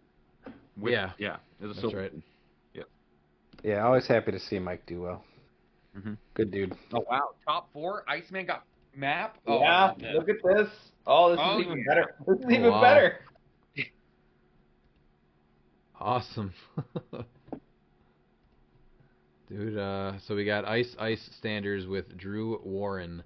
It is the Legacy Apocalypse, the Colossal, and then Bat Prince at 100 with the utility belt for free, the Ellie Iceman, and then 100-point Iron Hammer with Destroyer on the sideline. That is awesome, being able to take Legacy Iceman to 3rd place in a 36-person event. And everybody said this guy was bad. Yes, Iron Hammer, Destroyer now is going to be 12 for 11. No. Like, that's because he's 100 points. Yeah, or a 13 for 6 if he's close. Yeah. I think that. Yeah, that's really cool. I can't believe Bat Prince made 2 top 8s. Yeah. Making what's that? Good for them. Yeah, that's an awesome team. Then taking 3rd place, he's 0-2 against me, and he must have learned about outdoor blocking terrain. He went 7-1. Kenny Minks. But you know what's interesting is that his team name references something that he will never be able to experience, and that's Death by Snoo. I don't know the reference of that. I mean, he's obsessed with Prime Wonder Woman stuff. I do not. Oh my god! No. It's Futurama! Futurama, the Amazon, Death by Snoo. Sorry. Yeah, he's playing Amazon, so it's kind of... They break men's hips. Got it. So it's Amazon theme with Prime Wonder Woman with Captain Carter's shield, World's Finest with Waldo arms, John Constantine with the Liar Ring, Wonder Woman Death Metal, Zala Jor-El with Trick Arrow, Wonder Woman 80 Flash with Miramasa, Black Shirt Porter and the Commissioner, and his sideline is ours, because he's the Marvel one, Batman, Michael Keaton, Black Vulcan, Gorilla Grodd, Iconic Superman, Black Shirt, and then, this is the one with the weird phallic thing in his arm from the Species of Super Pets. Mystery of the Strange Cube and String of Cat Burglaries on his sideline. Why Mystery of the Strange Cube? Because it doesn't work with... Oh, is it the detective thing? Is that what we're getting for World Finest, I'm guessing? And maybe John you're going to get it for World's Finest and John Constantine. Okay, and I was Flash. like, wait a second. I can't believe you didn't know about Death by Snoo, Revan. Sorry. I guess I gotta check it out. Good job, Kenny. Yeah, nice finish with a unique team. Alright, next we got Asael Campos. So we have Robotic Rhapsody. We have 200-point Prime Vision with Spectral Nightbringer. The All Caps Doom with the motorcycle. Kevin with Avatar Tauret. Black Shirt Porter with Darkhold. And this is the Legacy Brimstone? Yep. Pretty cool. This is the first person, right, to take a 200-point vision? Yeah, I think so. This is a great team. He only has 80 points of modern pieces. Yeah, that's awesome. I'm a big fan of this. Good job. I love Vision. 200 points of him. I That's also just a whole lot to deal with. love that he has Ares on the sideline just for all caps Doom to walk up and flurry and just maybe murder everything. That's fantastic. Yeah, I expected to see 200-point vision a little bit more, but very, very awesome to take that to second place. And Nightbringer is a great play on him because if you can't target him, then you still have the 2 rollouts and Invincible the whole time. I mean, this is a good team and completely on robot theme. Yeah. Yeah, awesome job, Asael. Yeah, awesome job. First place overall, Dustin Cedars, Dr. Green Thumb. Scientist team. Yeah, his second team that he won with. I believe he won this another state with this exact same team. This is pretty cool. I like it though. Yeah, it's really good. DJ Doom with the Time Platform, Poison Ivy, Man Thing with Eye Avatar of Gaia, Harley Quinn, the Blue Lantern Ring. That's the Iconics one, right? Yeah. Sorry, clicked out of it. Sorry. So My that bad. Poison Ivy, Scott Porter, and the Pim Pocket Tank. Prime sideline was Prime Absorbing Man, Ares, All Caps Doom, Gaia, Gorilla, Garad, Lord Doom, Poseidon, and Scrappy Doo. So I love that they use the LE Poison Ivy that just increases your map roll by +3. So now it's +4 because of Porter. Yeah. Yeah. Yeah. So that's extremely good. Well, wait, doesn't that... He No, did not play Trigon. Yeah. Yeah. What was that about Trigon? Oh, Justin was talking about Trigon? Cedars was the guy looking at Trigon, so good on you for playing not Trigon. Absolutely. And I think I like this much better. This is awesome. Is he the only person that we've seen play the Pim Pocket Tank too? Which seems crazy. No, there was one other team that played the Pocket Tank, but not many have played it. I think it was him, though. He played this team before. I'm pretty sure it's his second state. It might have been then. I'm pretty sure this team looks familiar. See, I don't remember this because I would have remembered this Ellie Ivy because she was like never played when she came out. So that is true, yeah. So maybe it wasn't him. It was just a similar team because I remember the Doom with the plants. But congrats to Dustin Cedars for taking Texas. Yeah. There's a lot of really cool builds out of Texas, and then really competitive field. Yes. Yeah. Congratulations, man. That's an awesome build. Good for you. You can go ahead and take 30 seconds, Redman, and watch that video of Death by Snoo Snoo. Did you send it to me? I sent it into Everything Bad Thing. It's in general chat. Yeah. I will check it out then. All right, so that is going to wrap up the Silver States results for Week 6. We just have one more week, and that'll end it. I think there's only, is it like 3 events happening next weekend? Does that sound right? Yep. 3? Okay. So yeah, we'll cover those in the next podcast. But this Saturday is our Degeneration cliX Invitational Championship for December. The keyword is mystical, and the special rule for December is the tarot card sticks around for an extra round. So round 1 we'll see just 1 tarot card flip, and then round 2 we'll have another card flip, but the first one is still active. So there's always going to be, after the first round, 2 active tarot cards. Round 3, the first tarot card gets discarded and a new one is flipped, and so on.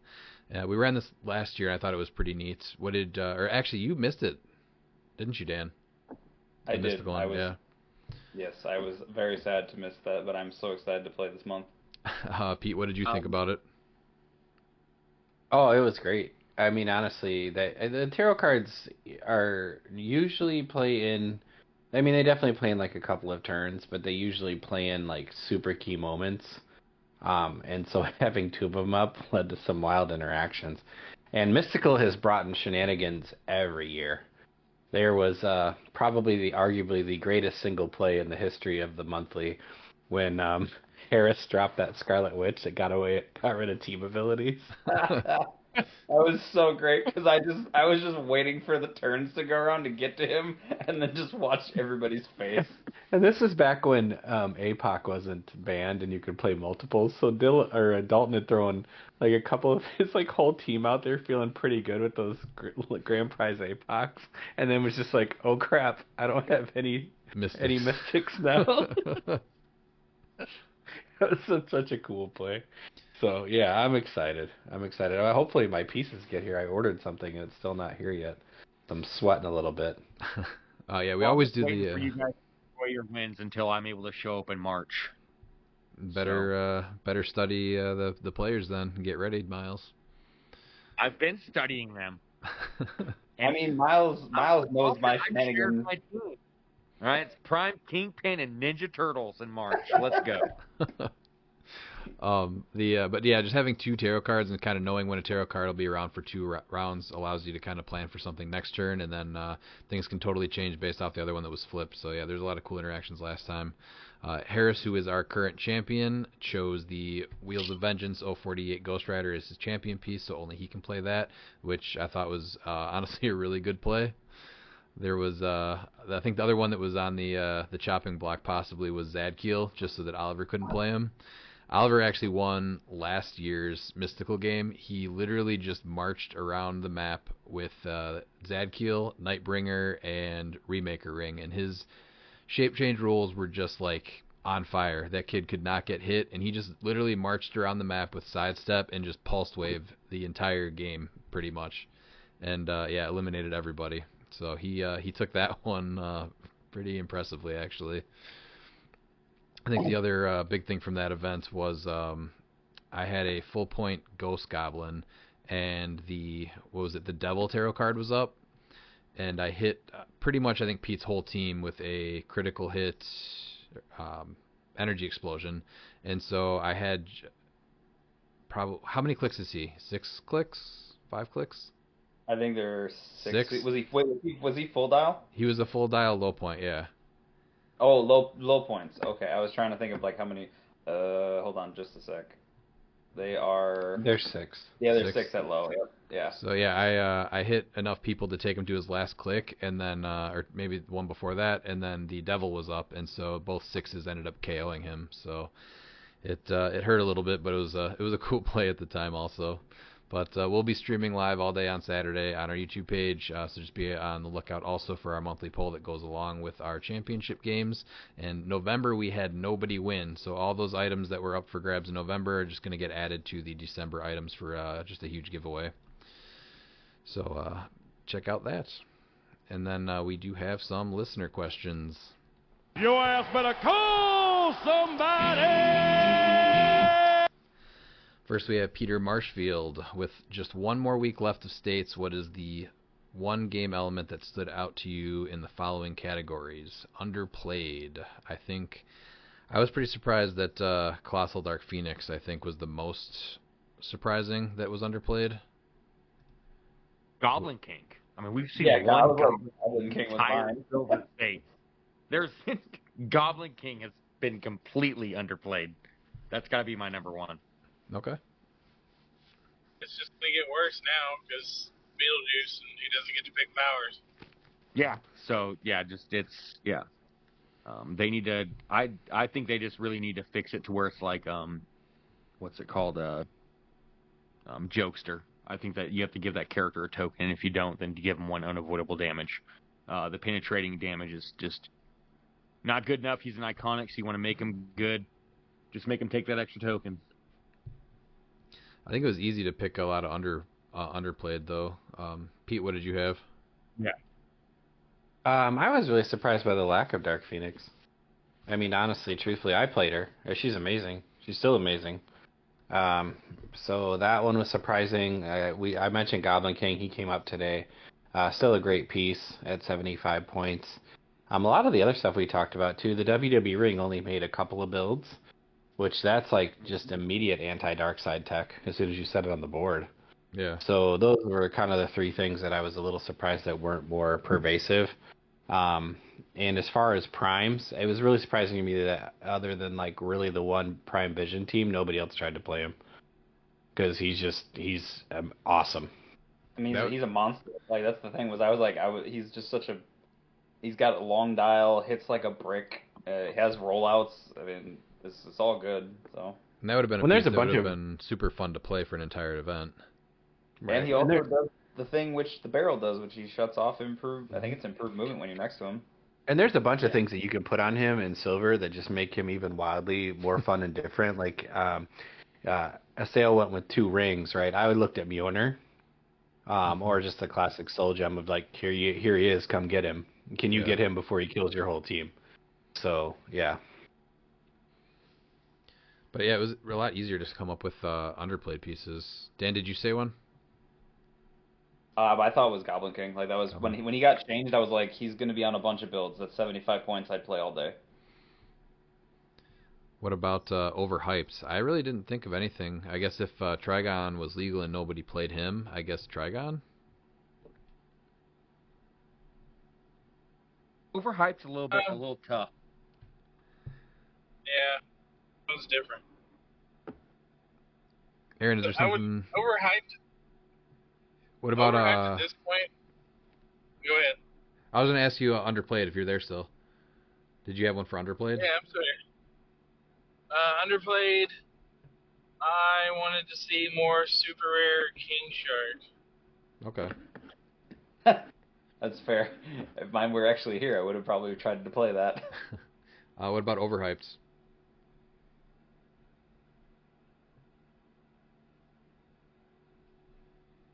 Can I say Darkseid? Yeah, I guess that works too. He I mean, did he win any events? I think too many people played him, but they didn't win. I think one or two. I think that was it. Not many. Yeah, so he only won one or two, but he's been the most talked about figure of the entire format. Well, to be fair, Butterfly made him not be the piece that ruined the entire series. There's actually a few pieces that completely neutered Darkseid, so. No, and that's fair, but yeah, the biggest complaint is like Darkseid. Copy paste. And for him to only have won 2 events and topped less than. No, he's won way more than 2 events. I meant today. I go through there. No, he won a ton of events. Yeah. I don't think he won any today, right? That we went over? No. The 5? No. No, you had 2 in the top 4, but yeah, he didn't win events. Double check that. I don't think he actually won a lot of events. Well, Canada and because Dan Smith won twice with him. There was a roll-off one last week. Yes. So and then made Dan first and Powell second. won with one. Yeah. And then Jay Major won another one with him. No, it wasn't Jay. It was Jalen. Yeah. Jalen. Yeah, Jalen. Yeah. No, if so well, I mean, even then, so that's what 5 to 6 wins for Darkseid, right? Yeah. Out of 50 events. Right, but the issue is that Butterfly allowed you to not have to main force an active counter for him, so it wasn't as bad. If you had to, Butterfly, because I mean, DJ Doom sprung up, even Legacy Odin sprung up in like, oh hey, we completely neutered Darkseid and a couple of the other problem pieces. Yeah, Butterfly allowed Super. That was Not saying he ran the format. I'm saying the opposite. People have been so vocal about Darkseid, and yes, like his unavoidable damage is a problem, but he still isn't like even a quarter of the field. Right, because he did have an easy counter, but I'm saying that without Butterfly, you would have had to have main forced more of those counters. It would have limited a lot of what was played, or made the games themselves just less fun because you have to main force that stuff. Like what you brought up with Thanos earlier, where you literally had to have the emotional modifier on your team for like 2 years, otherwise you lost. And so if Butterfly didn't exist and you didn't have that option to bring in, like that's the main reason where I think what you were bringing in or packing Butterfly was just so that you had an answer for Darkseid over everything else. That's what made my mind up for Monster over Mystical. But I do think overhyped was probably Darkseid just for the reasons that we just mentioned. But I don't know if there's any other real pieces that were overhyped where people thought that they were just going to like just destroy everything. Legacy Starro. Legacy Starro, yeah, that is fair. He was very, very talked up, and he did not like.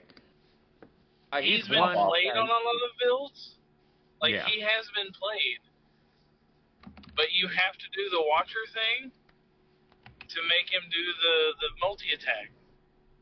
Because Legacy Starro, like, Full Boy, as Legacy Starro, has to have a way for him to move or he's just protecting the back row. He does have the highest win rate though, in silver. He's 11th, 49 teams with a 69.1% win rate with Legacy Star on your main force. He has the highest win rate of any figure. So that just means that it's all a bunch of. If you look at the players playing them, they're all like really really good players. You're not going to have players that are like brought down Darkseid's win percentage, because Starro is a really hard figure to play, and so people didn't really want to do that because they weren't good with it. And it's also only 20 points, and if you don't want to change him, you just don't change him. So you have plenty of other stuff to play with. He's not really affecting your build that much. No. Dude, do that. He literally main forced him as a 20-point figure, gave him conscience. Like, that's all I want him for is the 10 range prop. Right. I was like, that's okay. Oh. So is there a difference between Well, overhyped and underperformed? Because that's the third one. Well, that was my question, right? Like, overhyped, like, meaning, like, got talked about and talked about and talked about, and then the performance was secondary to that. I guess. Because Prime Colossus got talked about, and Prime Colossus showed up a ton. And performed. And if he wasn't on my team, did great.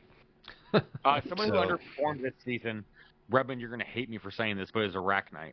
Yeah. Arachnite wasn't played enough, and he just most of the builds that he was on didn't really play to his strengths, and so I think he underperformed this season. I don't think that's a knock on the figure, but he definitely underperformed for what his potential is. Yeah, he was not represented well, so I will agree with you there.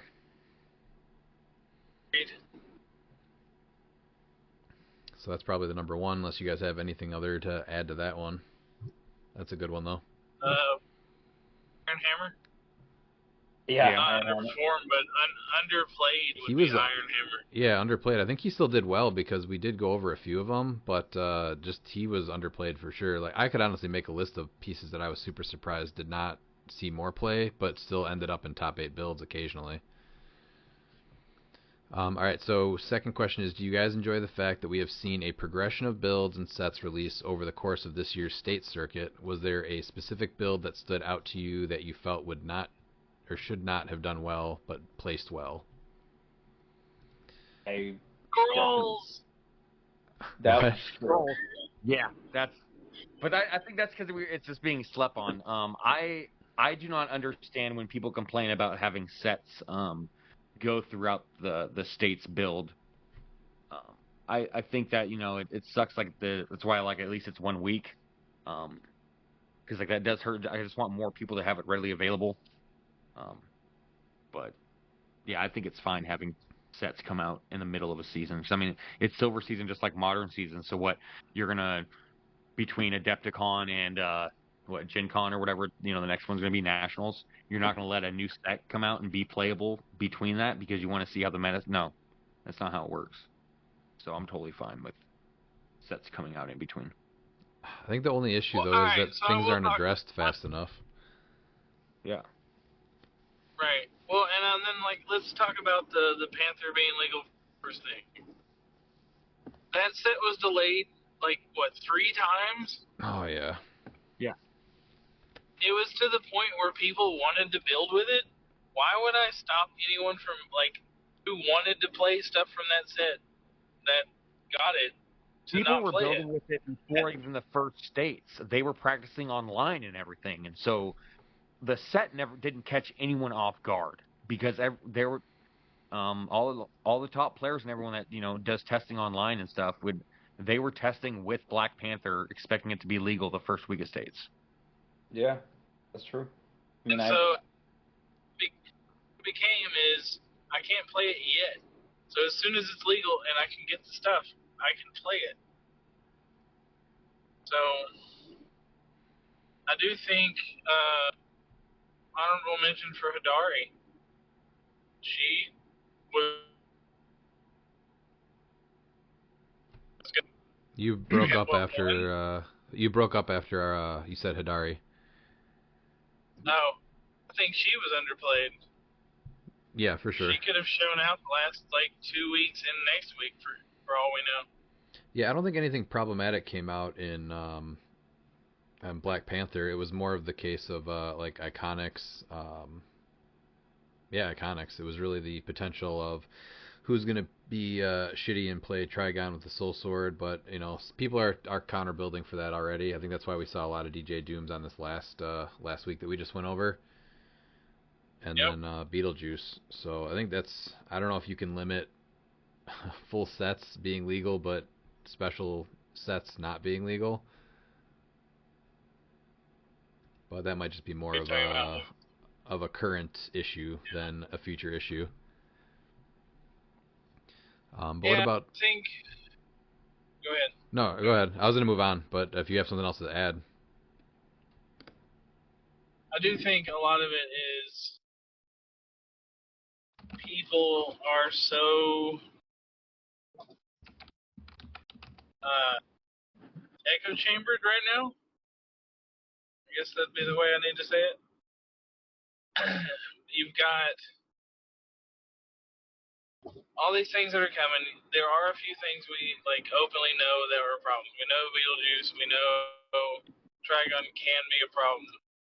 But there was a lot of that this year. This and that's broke. This and that's broke. And some of it's we didn't actually get to play it out first. And I guess that goes back into that are broken that you can tell are broken without being played. Reggie did those two, and so did Lucas. You can just look at those builds and just know those are. A lot of people also have a different meaning of what broken is. People would think the Starro Mjolnir is broken. No, it just makes Starro a really good attacker since he's half your build. There's a huge difference between a broken team and a consistently great team, a team that's able to do well. That Teen Titans team that was played in Oregon, there was players there that said that team shouldn't exist and how it's broken. And it's not broken. It's just well oiled, and it's not broken at all. It's taking advantage of the format and being a good team. Cut people off guard. People are just really big. Yeah. People are just their hyperbole about what's broken. It's like that you keep using that word, but I don't think it means what you think it means. Well, with the Maria Hill hate right now, that's probably my favorite complaint about Silver right now. Is Maria Hill is broken? She shouldn't exist. You should ban her. What?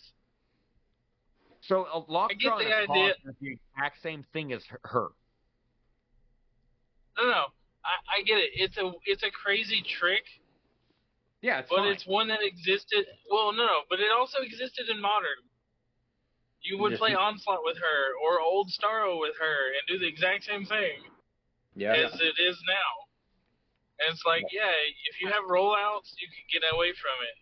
If you don't, well then, I'm going to make sure your giant thing I don't want to hit me can't hit me. That's the whole point of her. It says just targets. You don't need to hit. Well, no, shape change matters. Yeah, shape change, yeah. So it's all right, you built a team out of a one-man army, and you missed your shape change roll, and Maria goes, stay in the corner. We'll deal with you in a minute. That's what you get for playing one-man army. Yeah, and that idea for the ones of us who have been playing her is built around the idea of Starro is mind control. He's not dealing lots of damage, or whatever whatever other mind controller you want to use that doesn't deal damage after the fact.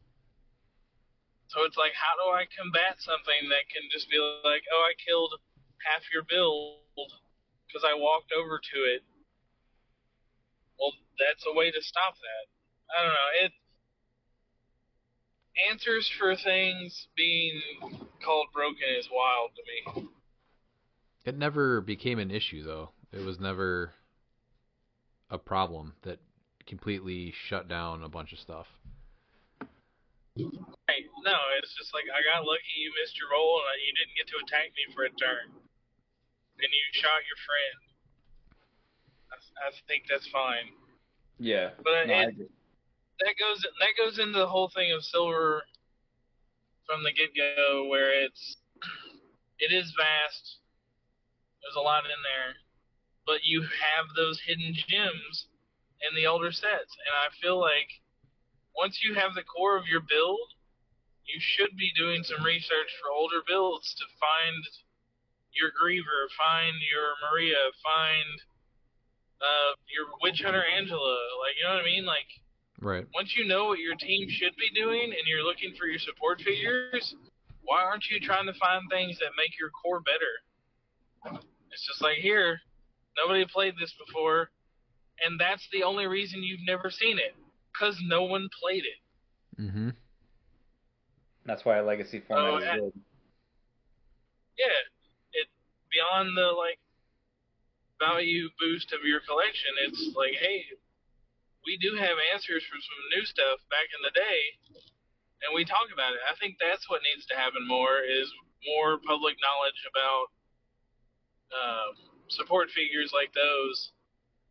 I know Az just talked about his new butterfly thing, and it's another figure that never saw play.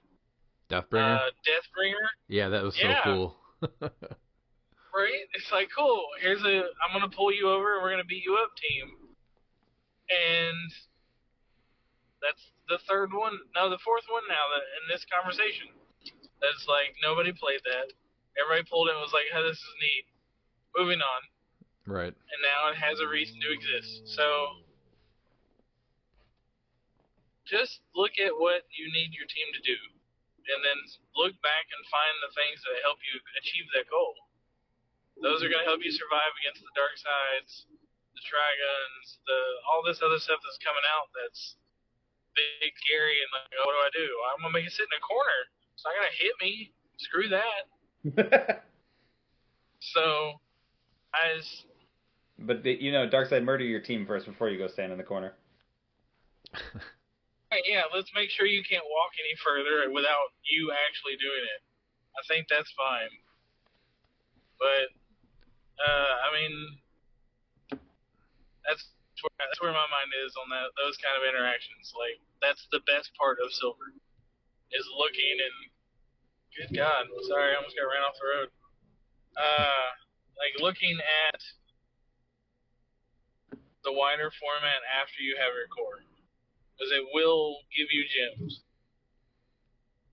So, let's see what we find out for Butterfly when the next thing happens. Oh, look, this one's viable now, and nobody thought twice about it. So, I'll stop rambling, but yeah, it's... Well, that's the cool stuff about Silver, is having those answers that, you weren't able to play before, and now you can play them. I just don't like stuff that you have to main force. You have to main force, or you lose to the dumbest thing that's out right now.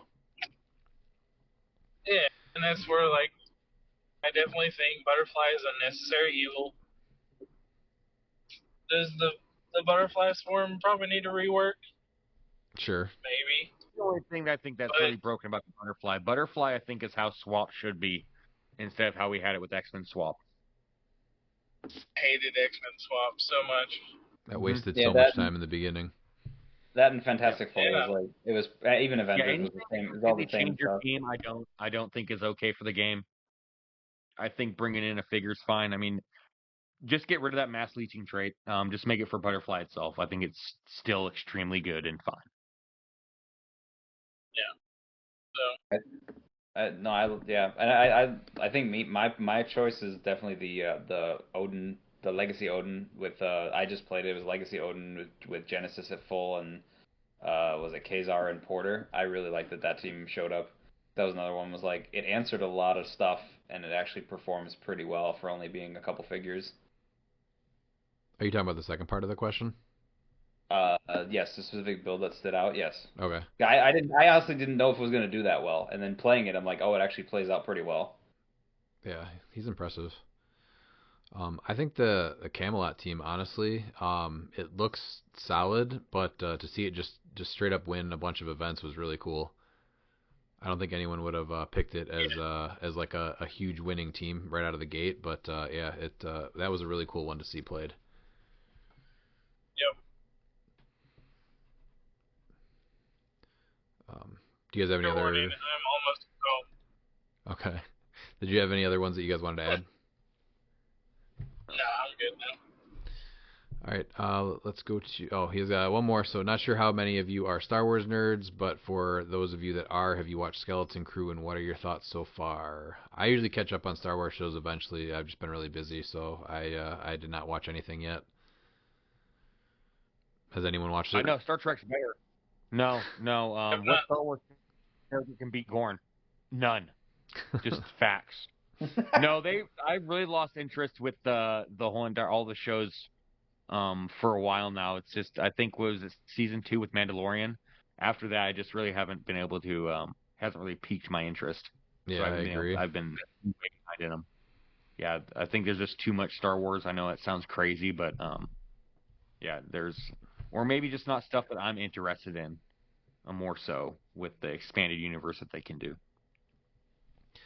All right, Anthony Barnstable asked about Adepticon. Do you like the events selected? I'm excited for 300 Modern and Team Sealed at Adepticon, but I would have liked to see something on Thursday to just be on the Sealed stuff.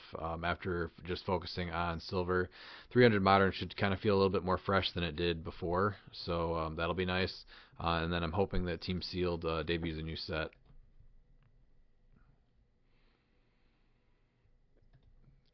What do you guys think about the events? I liked all the events. Yeah, I haven't really looked into it because I'm not sure. Depending on what weekend the monthly is, if it can be like maybe I can take 2 weeks off, so I'll just stay up there and go to Adepticon too. So Yeah. Yeah, Adepticon's easy for us to get to too. So I like the fact that there's going to be both Team Sealed and Modern. I mean, depending on what Modern looks like, with what's available now. So. I mean, Adepticon is in my backyard, so I literally can't not go. Yeah, it's even closer for you. I think it'll be like a 30-minute drive for us. Yeah, I'm like 6 blocks away, so. Yeah, we'll be there all 4 days for sure. So they're parking at your house? Sure. Are you happy with the number of seats per event? I think the 24 teams of 3 might be fine for Friday, but I think there's going to be issues with only 32 spots open for Modern. We just had 26 for Wisconsin States, and that was about 30 minutes away. So only 6 more openings for a convention tournament seems super low. Didn't they expand it too last year? It was originally 32. Ended up going to closer to 40, 64? I think. Or 64. Yeah, I know it got bigger. Yeah. Was it was like 47? I wasn't in the 60s. I forget where they started. Was it 32?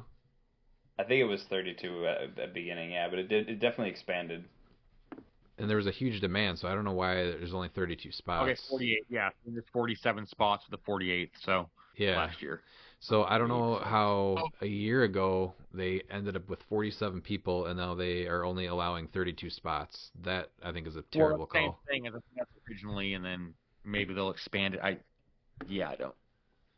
I can see it being bigger because, like you said, where you're at is. Yeah, I would say just breathe. People are watching. People are listening. Okay. Yeah, I think if it expands, I mean, it's going to have to do better. I can't see it doing worse than it did. The people that went there last time, like, it was a great event. It was well run, and everything was, I think, positive. So it's only going to grow. Are you happy with the length of time dedicated for events? I think the time seems adequate, except for the learn to plays. There's only 1 hour, so I don't know if that's enough time for Pete. That's true. Oh, man. Are you happy with the times events? I think 10 a.m. is a perfect start time. I think anything later, you start having to stay too late for those the final games. So I think 10 a.m. is a good time. Well, the learn to play is also reactions. There's no reason to show players what free actions are with Beetlejuice. Just give them Beetlejuice and they can play. That's true. Just hand them I don't know, a common. Are you? They don't get to use starters. The starter set. Are you happy? All right, what is this? Are you happy with events? And you sounded so excited with all the comments. Are you happy with the days during? I mean, like. What were you gonna say, Aaron? what I was gonna say before I get off here is like this is good for me to hear because I know on our side we're gonna be talking about stuff soon. So it's more so that people need to be loud about that kind of stuff, like now. Show WizKids that the turnout is going to be there if they've got the ability to expand it.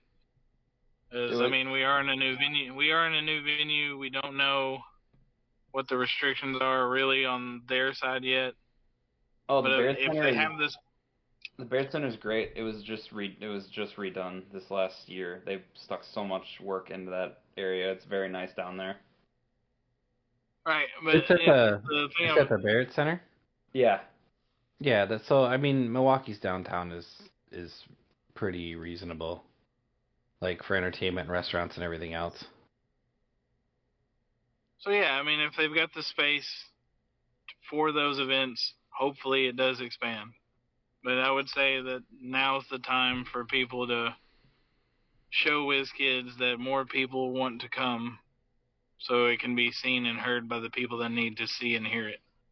And then as soon as the registration opens, get your spot so it sells out fast. Yep.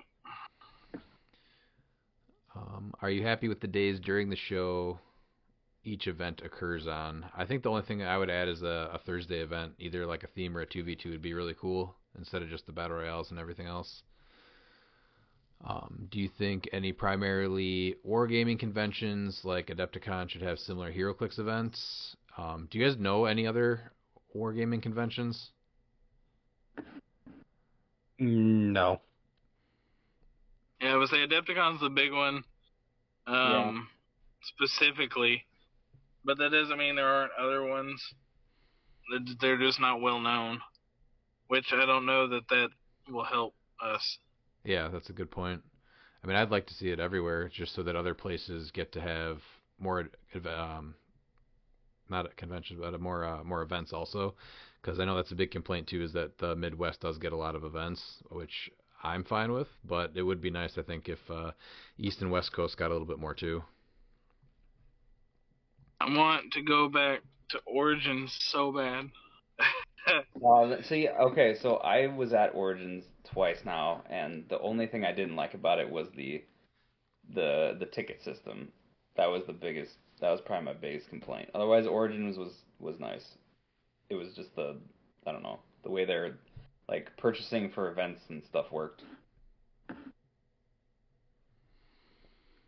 And then, if so, which ones I can agree with that. do you think any different type of conventions is better fit for HeroClix? I honestly don't know that too many other conventions. Do you guys think it would be popular at anything that does like a big card, like either Magic or like Pokemon or something?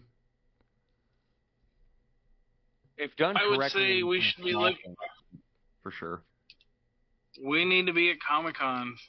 Yeah, I mean, it's literally superheroes. That makes the most sense, yeah. Yeah. So that throws it back to the Wizard days of old. But yeah, I mean, we should be at more Comic-Con style events solely for the fact that we're a superhero game. Yeah, the easiest way to describe HeroClix is it's chess with superheroes. Like, as far as growth, yeah, that would probably make the most sense. No. And then he's asking about states. So some games like Lorcana have a minimum attendance requirement for events that are comparable in concept to states. Set championships, the requirement is if less than a certain number of players are present on the day of the event must be canceled. Do you think the states would benefit from implementing a similar policy of minimum attendance? What would be the minimum attendance you would recommend? If not recommending that policy, what do you think should be done differently for states events that had 5 to 8 players attend their events? I think the store break-even point is even higher than that at like 12 or 14 players too, to try to have a higher attendance at the event next year, or should it be replaced with a different event, maybe like a different store or a different state or something that could better guarantee a higher attendance? I think like bare minimum 16 would probably be like the lowest, but I'm not sure you can just cancel an event. That's probably not great. There's a lot of areas that just can't get that, and and you also need to implement people like Colorado, for instance. I didn't even know Colorado was running a state, so you're not going to get the attendance because of that, and that could probably be why is that you only had a few players, and there's that casual local mentality where they don't want other people to come to their stores and shark their pricing, and so that could have been a part of it too. Very true. I've heard of that. So the biggest thing for me for states as a tournament organizer is, one, you should be open, especially with units is a thing now. Any big event at your local store should be open registration so you can get a clear head count going into your actual event so you know how many people are coming. And if you have a website, you should let the players pay for their entry as soon as they want to. Because then you know exactly how many people are like willing to travel and or play at your event before the day of the event. We're way too from when I started playing HeroClix to now, I don't understand the pullback from doing pre-reg payments through the shop's website. I just don't. Especially with like Cash App and Venmo and PayPal being a thing. I mean, it's literally there, you know. So it's like, hey, we need a minimum number of players to pre-reg and pre-buy-in for the event so we can guarantee that it'll happen on the day we have chosen. And then look, there you are. Oh, we hit that number. And then more people came the day of. Oh no. Right? Like, it would make a store feel better to see those numbers hit. And then be like, oh, anything beyond this now, like, we're making money and we're good. Right. Versus, like, I don't know how many people are coming because we didn't promote or we didn't really talk about it, or the clubhouse mentality or whatever you want to use. It definitely needs to be a more fluid system for the stores. What if they don't hit like a minimum every 2 years in a row? Would it be worth just considering another location and saying someone else has to get a chance and see if they can get more players? I mean, I don't even know that it waits 2 years. I mean, this is just me talking, not The Rock or Howard or anybody, but if you have that low in attendance, there's either one or two things that happen. One, you didn't promote it. Two, what are your weekly games like? Yeah. Sorry, there's going to be more than two things. Your weekly games have like 4 players. So that means those are the people you're looking at. And does that become a clubhouse mentality style thing where it's like, these are the guys that are going to show up, so as long as they're here, I'm happy. There's a fourth one too, I think too. Yeah, so and the third one for me would be, why aren't you building your local community to be a welcoming environment for outsiders? Yeah, that's important. The shark mentality thing, it does exist. I understand that fear.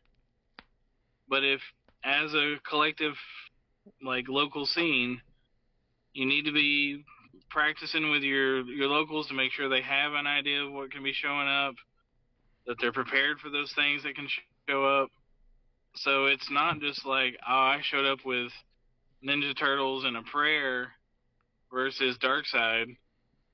Whereas, like, had you, like... Every time. Come at me, Darkseid. Right. Let's go. But it's one of those things where, like, if you prepared your guys, they should feel more comfortable. If they're like, no, we don't want outsiders, you guys are playing fun games. And it's not... You're not growing your community. You're not actually growing your player base. You're just playing for fun, and that's fine, but you shouldn't be wanting to run a state level event if you're not trying to grow your player base and welcome outsiders into play. Because one outsider who's 45 minutes to an hour away from your shop could become a regular if they have a good experience with your play group. Yeah. I think time of year is also a big proponent, especially like in Colorado with like the snow. Like I said, I don't know where the state was being held at, but wintertime, you could have someone that could be like 2 or 3 hours away, but like the drive wouldn't be worth it, and so like they could have brought 5 or 6 people with them. But like I said, I don't know exactly where it is, or what the weather is out there in Colorado. I just know that it's the Rocky Mountains, so you're gonna have winter conditions, and so that could stop people from wanting to travel. That's true, and I mean, those are all variables in the decision making for the date of your event. I also think this season, everybody picked the same damn date. There were so many events on the same date. It was like, guys, we had 2 whole months.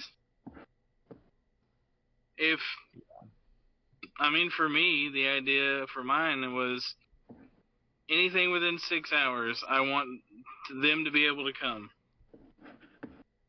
Because that's realistic for some of the big players in the scene. So I don't need it to be on the day Howard is happening. I don't need it to be on the day that North Carolina or South Carolina, North Carolina had the number, but South Carolina or Georgia or Kentucky, we need to balance each other to where it's like, all right, everything within 6 hours. Let's have a communication about what days we want to run it. You guys get the first 2 weekends. We're going to take the second weekend. You guys over there can have the third weekend, and so on and so forth.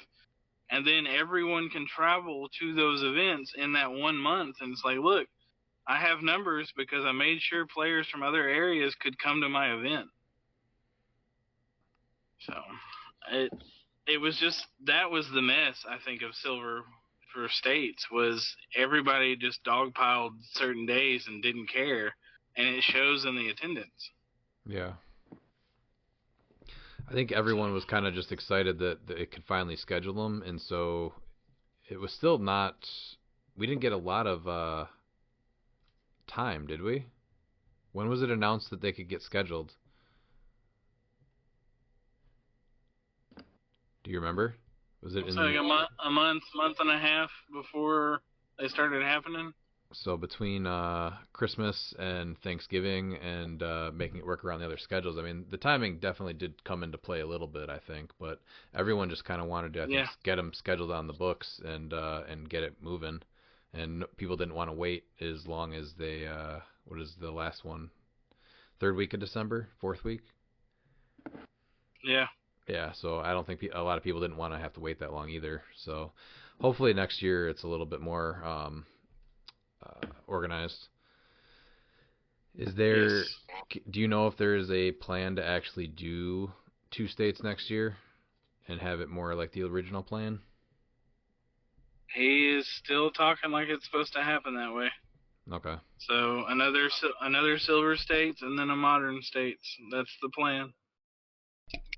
And then that Modern State should happen, if everything goes to plan, would happen before Worlds, and it wouldn't even be an issue with the holidays and the snow and all that stuff. So hopefully that's how it goes.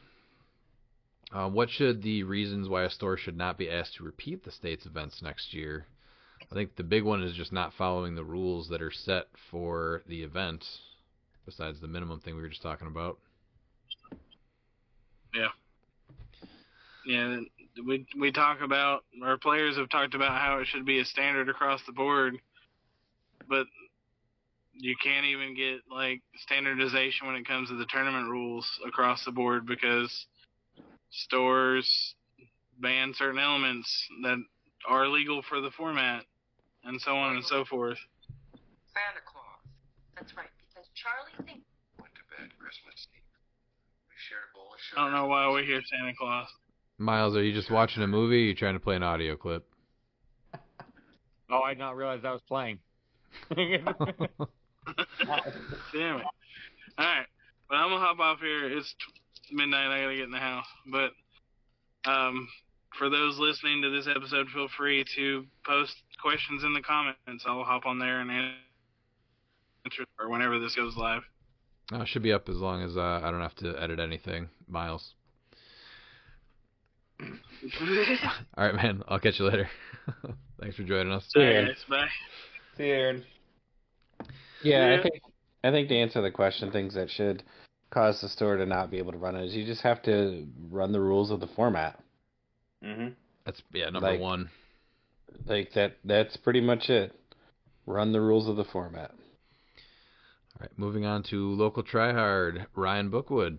Could you explain to the fine people in HeroClix land about Hadari Yao's trait and about needing 4 or more non-deities for only taking 2 damage? I have a feeling other people not skilled in reading will have issues with understanding the wording on it as well.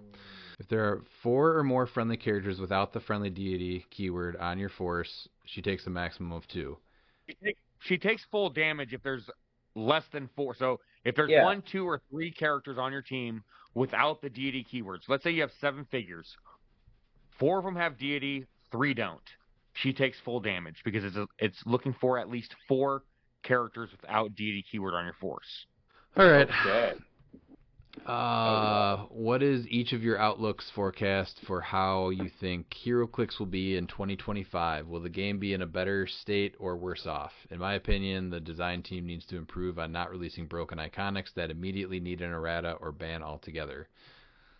I am all for above average and meta pieces being universally available, but not absolutely game breaking like they have been with Beetlejuice, Kong, and Trigon coming up. So yeah, this is going to be the last time I'm going to address Michael Keaton.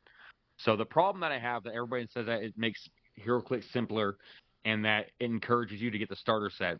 However true that is, what it also does is it's going to discourage people from buying sets and being able to play figures. The Black Panther set, for instance, has a very cool interaction with figures with vibranium tokens. Unfortunately, with Beetlejuice, that is no longer useful because it's a free action to do anything with it. If you go through the entire set, 95% of this set cannot be played as intended because you have an Iconics that is readily available and a starter set figure that you have with Superman that's going to be your attacker. And so now what you're doing is you're going to simplify cliX, but at the same time, you're going to push away the majority of players that play in competitive because they play to have fun, be it in competitive or not. And by taking away the team building aspect of what you can and can't play, I think really hurts this game. We were in a really healthy meta where it's at. Yep. I can easily go and build and beat Beetlejuice. But what I can't do is I can't play what I want to play. And it's unfortunate because there's others out there. Like everyone must think, oh man, Wakanda's finally there. Well, guess what? Wakanda isn't. Shuri, power, sure, you can add a vibranium token, but guess what you can't do? You can't remove any vibranium tokens to really use that. Ramonda, the free support, it's not going to happen. You can't do that. Perplex, Outwit, I know, and those have always been shut down. But to have a map-wide thing that stops figures from Space Ghost, who is also not a retail figure, but a Con LE that's extremely good now becomes extremely bad because everything that figure does requires a free action, be it changing his team ability, be it choosing his powers, or even his perplex. And taking away all of that makes him a waste of 30 points, which means he's now going to be collecting dust and he's unplayable in the meta. There is ebbs and flows of the meta, this is true. But there are certain things that shouldn't exist in a competitive game because it's overpowered and it's stopping your opponent from playing the game. If you look at a balance standpoint, does it ignore the map? Does it let your opponent play the game? Or does it not let your opponent play the game? If the answer is yes to both of those, you need to really rethink your design aspect. And what they also need to do for the design is they need to have some kind of like a chart so that they're not just throwing points to throw points at it. Because each set is just ridiculous because they go, this looks good. Yeah. So Beetlejuice is the worst thing to happen to competitive or the best, I guess, depending on where you're at, because you're going to have those top tier meta players that are more than happy to take it as a challenge to beat the meta. And then you're going to have the casual fans, the casual players that they think that are going to randomly go, ooh, Beetlejuice lets me play the game. And so now they're going to start going to tournaments, which just is not going to happen. And then you're going to alienate a lot of people to where now it's not fun to play anymore. And like that's a huge aspect of this game. And removing the fun, I think, is just wrong. So yeah, that's the last time I will ever address Michael Keaton. Yeah. I will take a shot. I will take a shot at the critique of Beetlejuice simplifying, or sorry, Michael Keaton simplifying the game, because I don't think he necessarily does. If you look at the pack and you look at how many powers he actually shuts off, so you say, oh, well, you want to charge and punch. Well, you do, but like if you have flurry, you just can't use flurry. Or if you're running shot, you can't say energy explode. Or any of your support powers, outwit, perplex, like Miles said, they're gone. Any of those like free action things, those are gone. You can't now destroy terrain during an act. You can't take like a range or close destroy action. There's tons of things that are just like normal parts of the game that have existed since I started. And granted, I started later. I started in Mighty Thor, but still, we've been pretty much doing a lot of that for as long as I've been playing, and I don't think it makes it simpler. It just takes away a lot of the things that I think even average players are used to doing, and I don't think that's good for the game. In general, I think the game should be designed to be played the way it's played. Yeah, you have pieces that shut things off, but not like shutting off board wide how the game works.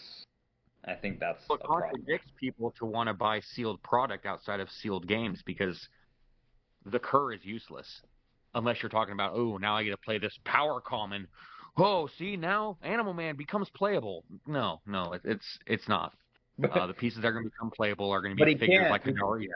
But he can't Yeah, because he can't charge and use that object that he's got super strength for to actually use it in the close attack. He can't. exactly. He just has to regular punch you. I guess it's for people that are happy that clicks become simple, and I think by what they mean by simple is that they don't have to prepare for an out-of-the-box team because an out-of-the-box team is near impossible to create with a figure like Beetlejuice in the meta. I think my only other thing is, as far as like Trigon's concerned, I don't think he's necessarily a problem in modern that I can like easily Stalling. identify. You're going to have those local players that are going to do the stalling tentpole thing, like you always do, especially with him taking a max of 1 damage outside of you being forced to. But see, now the things that beat Trigon can't beat Beetlejuice. And so now you have 2 recently created iconics that are readily available that it's counterproductive to try and beat both of those. Well, I think the only thing with him is like there's the Soul Sword interaction, which is obviously problematic. But I think I was thinking just like in modern in general, I think he's fine. I don't think he's that big of a deal. And then obviously Kong was already dealt with, and he was just like he's still really good. I don't think they took away his teeth that hard. He's still very playable. So I think if they change anything, I think like what they did with Kong was a perfect example of being surgical about a change and making the figure still very playable while making it balanced. I think at the moment, 2025 really just depends on Beetlejuice and the Rivalry one-shot coming out of Collector's Trove, and if they both stay legal as is, events are going to see a decline in attendance. But maybe just to answer the second part of the question, just another layer of play testing, or maybe getting an outside look, somebody that maybe is more of a player and less of a designer to say, this isn't going to be good for the game, because there's got to be quite a few people that would jump at that opportunity. I just think you can't have something that changes the game state that oppressively. Getting rid of Prob on a piece, John Constantine, sure. Getting rid of Perplex, sure. Getting rid of Outwit, sure. We have powers that do that. But changing your power availability and interactions that are simply on the packs is just too much for, 100 points? Or 0. 0, yeah, because he comes in for 3. Yeah. 15 with the 3 time breakers, basically? And we're not even talking about, the interaction of, you get to just, if you bring them in for free, you just free kill a butterfly, playing with butterfly. There's so much bad stuff about this piece. All right, going back to the rest of it, hopefully I can kick your ass next time. Nothing like a crit hit pulse wave to start a match. Yeah, that was a great opener. And if you listeners want to watch Bookwood get smashed in under 25 minutes, check out the video on YouTube. I don't think that it had anything to do with his dice rolls. I think it's a skill issue. I mean, that checks out too. Ben Groenhide, do you think characters should always be given all their applicable keywords? Is comic accuracy more important than playability when it comes to keywords? For example, one new Iron Man doesn't even have Avengers keyword, and Namehorse somehow never been given Fantastic Four. I personally am all for more keywords, and especially just since many characters get a figure every, I don't know, 2 or 3 years. It's always nice to play the version that you want on your theme team. So I think even if their costume is from a different time period, it makes sense to just give them the keywords. Yeah. It's tough. It's tough because I'm a huge comic book fan.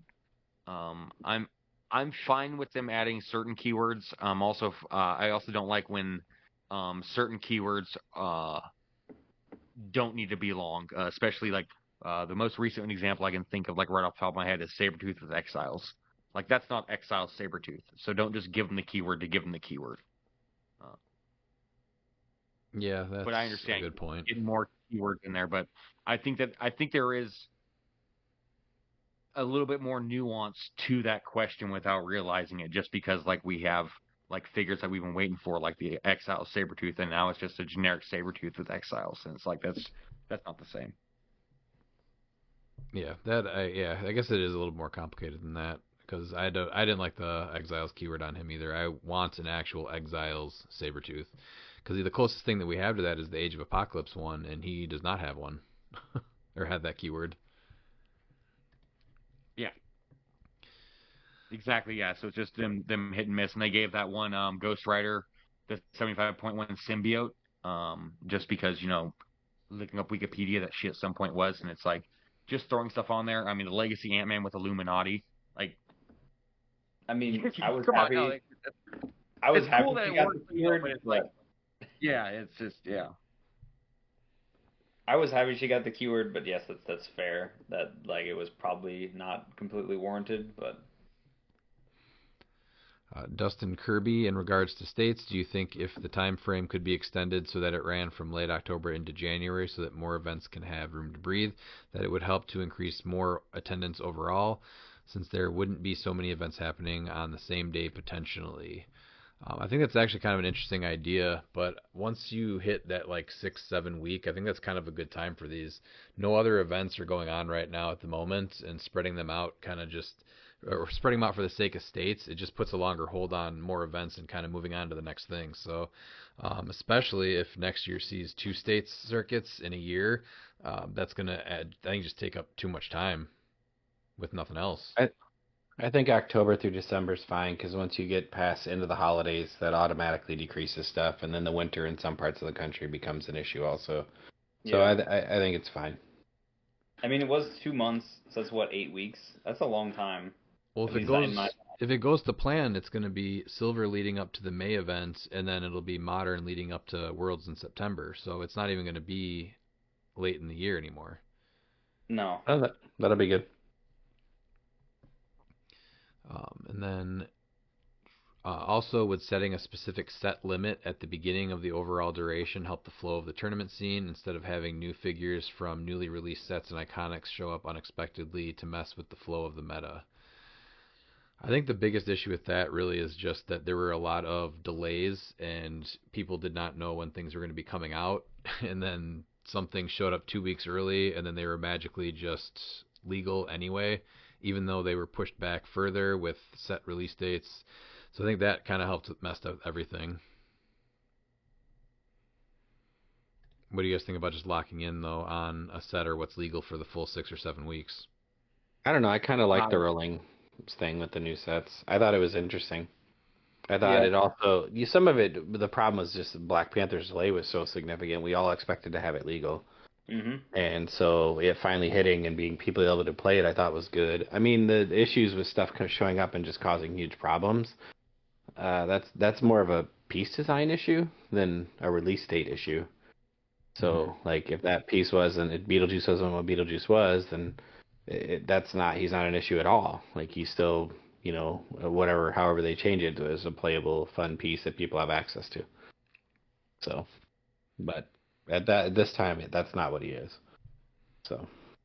Yeah, I definitely fall into that camp of like I like the rolling. It was interesting to see kind of things just kind of evolve over time. So It freshened it up in the middle for sure. I think the issue is just that, It was really just the pushback on the Iconics that messed everything up, I think. Even the Black Panther releasing wasn't a big deal because people knew what those pieces did, and they finally did have a release date, and so people could kind of plan on playing them. But the mess up with the Iconics, I think, was the bigger problem. Moving on to Wes Robertson. Rebgorn always asks guests if they prefer large, blunt rocks or small, sharp rocks. What are your answers to this question? My answer would be neither. I prefer large, sharp rocks.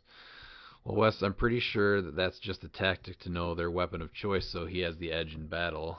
But, I mean, realistically, I don't really think that you could lift rocks to use them as weapons, so I just don't see it happening with those arms. Sorry, buddy.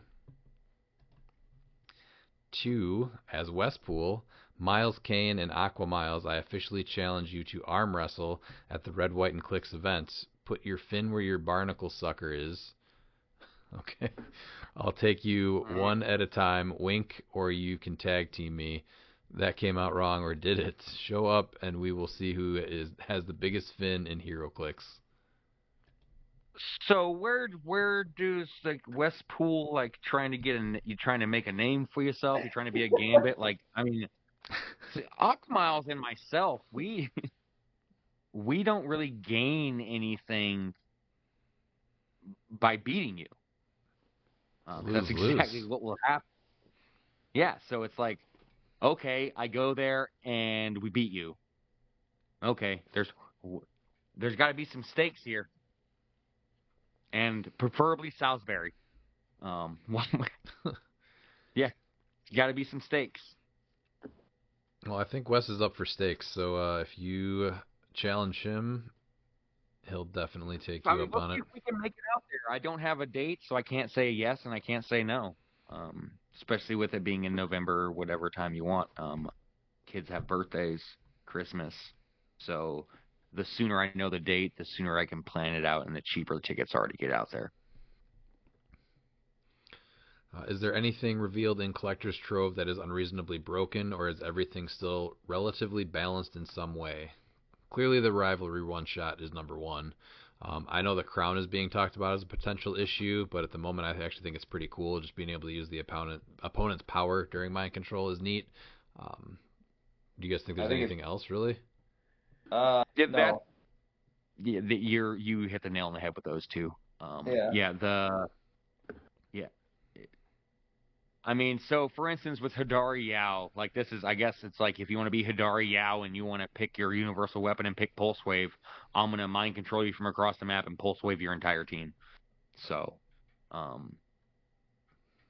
that's dangerous. I think the rivalry is the only one I think that is broken. I do like the crown. It's only a hit character, so it's only singular. So people thought that it worked with Colossus, but it does not. Colossus, and I had to explain why it does not. I was like, don't be telling people these. Nope, you can't be spreading misinformation. It does not. It's in the rule books, so you have to pick which mind control you're using, either from his trait or from that. So you're either going to do the damage or let them use their closer range. All right. Otherwise, I don't really see anything else as like uber. I mean, obviously we haven't seen the rest of the set yet, but I don't see anything as like uber broken or anything. Should WizKids automatically include a Deadpool in every set? The only one correct answer is yes. How about nope? I think Deadpool's in a fine spot right now, and we don't need 37 of them. Yeah, Deadpool's not at the level of Aquaman. I mean, if you look at it, how many states has Deadpool won? None. How many has Aquaman won? He's won at least one. I believe he's won 2. He's been in top 4 several times, thanks to the dictators from Ben. So that's all better than 0. That's very true. How many top 4? How many maps has Deadpool figures got? You know, it's a good point.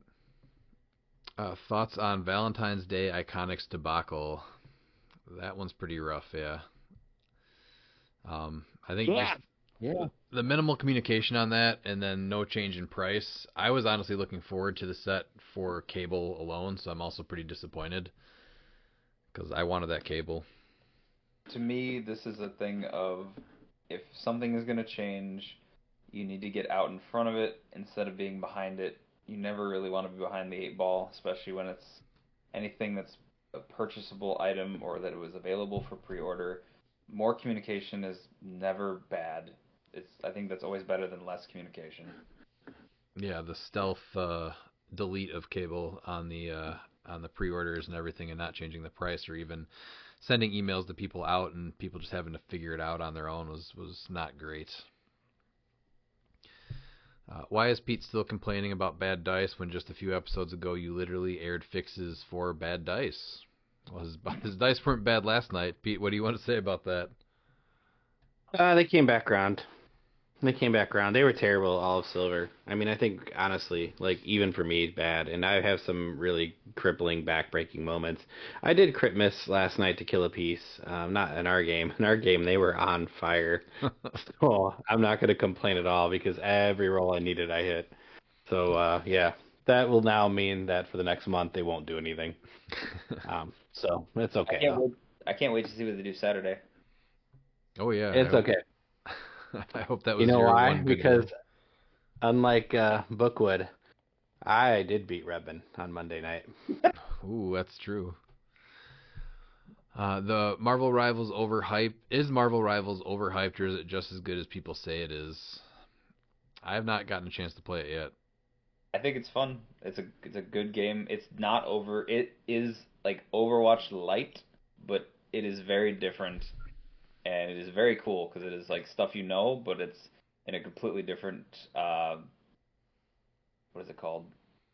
Not venue, just or medium, and it's fun. I think it's not as deep as Overwatch. I think it's wildly fun though. It's fun.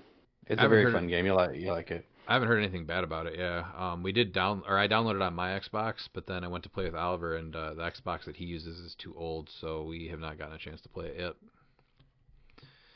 And then his last question is, as Westpool, I'm wearing my red padded pants so you can sit on Santa's lap. Have you been naughty or nice this year, and what do you want for Christmas?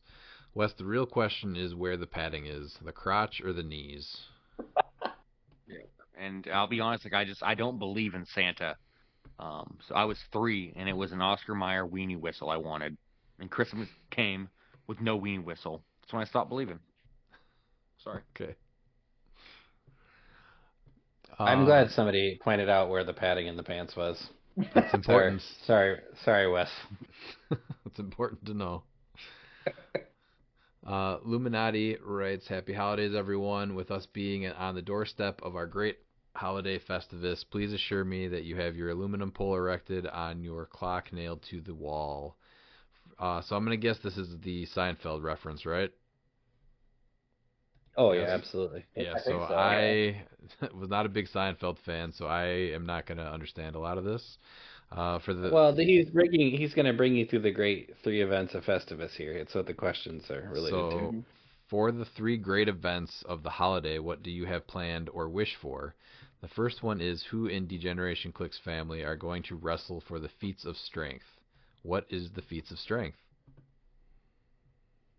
That's it. You do feats of strength. First you air grievances, then you do feats of strength. Strength of feats. Yeah. Okay? It's great strength of feats. Okay. So I win? That's Robin Hood Men reference. So I win that. Okay. I mean, Christine might give you a run for your money. Nah, I won. Okay, so the second one is air your grievances towards each other, your audience, and HeroClix.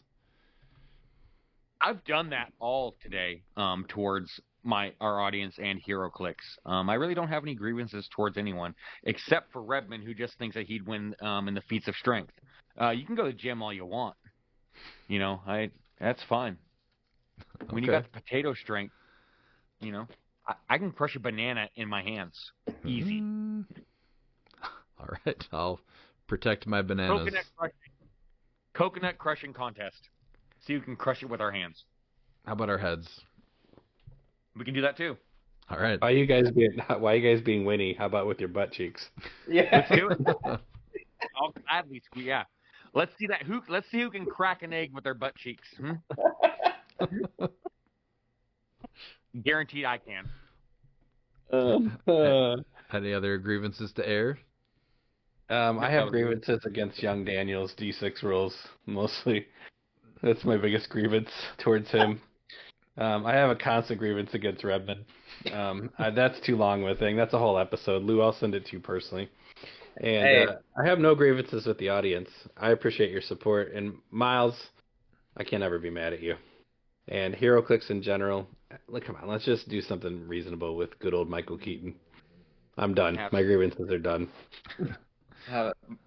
Pete, I sacrifice myself every month to the gods, so there's my roles just staying as is. You saw them yesterday. I commit to the bit. What about a Festivus miracle?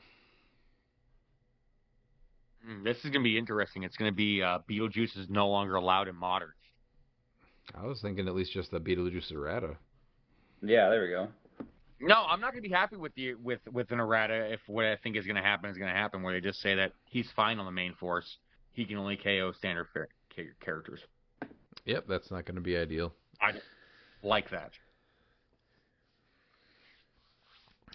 I think that's going to be the Festivus miracle, is they're going to hit the brand new Iconics hard, because it makes the game a little rough.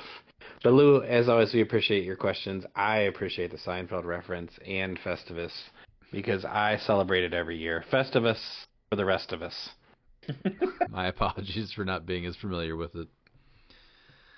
William D. Roker, thoughts on how often we are seeing tarot and silver? I think it's great and feel like it's underplayed. Also, how do you guys feel about WizKids adding more options for tarot and modern to allow for more diverse or bigger decks? As long as you're paying the points to go on the force, so I can kill whatever's causing that damn problem, I'm fine with it. Yeah, I think the only thing I was a little miffed by was that like it's mainly just the one Saturnine right now. But I do like that you have to pay points on your force to get them. That's much nicer than just them being an automatic game element. I don't like the 5 either. I think they need to be bigger. That's a huge deck. Yeah, I want huge decks for everyone. All right.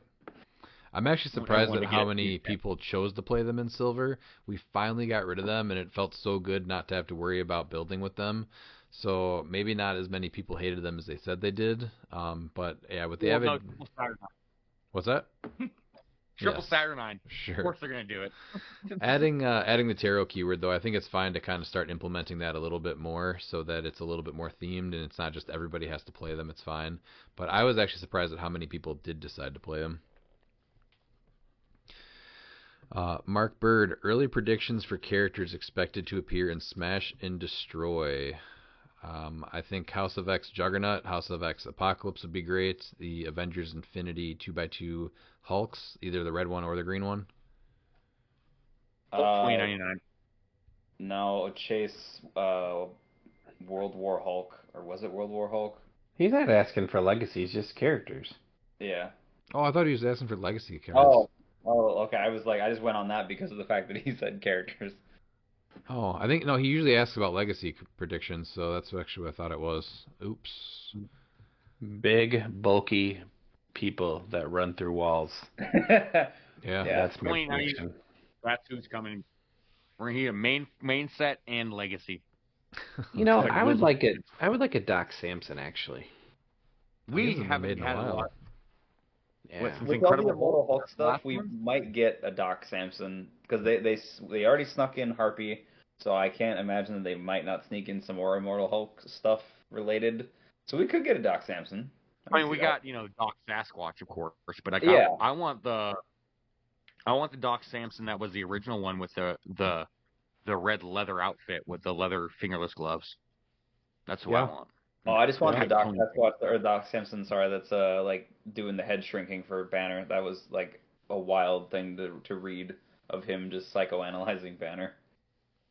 Yeah, I just don't like that outfit. It's like with the lightning bolt. No, I like the. Oh no, he was still in like I think like actual like normal clothes. I just want a really, really good Juggernaut, and I would take a huge Blob since we have not gotten classic blob in a long time. The closest classic blob we got was XDPS, and he was so tiny. It was so dumb. Bahama Bob was really good sculpt, but not a good piece. Yeah, but it was just like he was the bartender in House of X though, and it just was a very different blob. I want that classic one in like the black unitard or whatever it is. Rhino would be a good one, like a good Rhino that goes. I like it. Maybe they bring back the charge power. We don't see that enough. The what? What? Not the charge. What's the one I'm thinking of with the vehicles? Ram. Ram, That's a retired term, so I don't know if they'd bring it back. But actually, what I thought they could do, which I thought was cool, was to bring back the what was the trait? What was the one? It was Avengers Infinity. They could move and then quake basically after they moved or whatever. Was it some kind of destruction or something like that? I can't remember what it was called. Mass destruction? Yeah. I thought that was pretty cool. The guys from Avengers, a lot of the 2x2s did it from Avengers Infinity, and I think also Juggernaut did it from XDPS. Oh yeah, okay. Is it Path of Destruction? No, Mass Destruction. Was it? Yeah. Because the 2x2 Hulk had it, Juggernaut had it, the Whales had it, a bunch of figures had it, and it feels natural because the Dinos got it for Time or Masters of Time, so it just, I don't know, seems like it might be a potential thing. Now I want this 2x2 to get a legacy card. Juggernaut. Hopefully none of it's for free. Yeah. We won't be doing it for 2 years. What has been your favorite uncommon piece in Modern for 2024? I think the Deadpool Weapon X Morph. Get out of here. There's only one answer, and he is the mascot of this podcast. Simon Garth. That's not a correct answer. That can be your answer. That's fine. Hey, you know what? 4-3 with him and Lady Mastermind. They what's just your happen record to be with on Morph? his team. I don't know. Whatever. What team did you just so happen to have Morph on that one? A lot. Not in your weekly. How many how many times did what's his name? Garth do anything without just dying? And generate a grave trademark? He actually did quite a lot. Surprisingly, yeah. He was generating grave terrains. Cool. No, I'm trying to think of, I think he died in one game.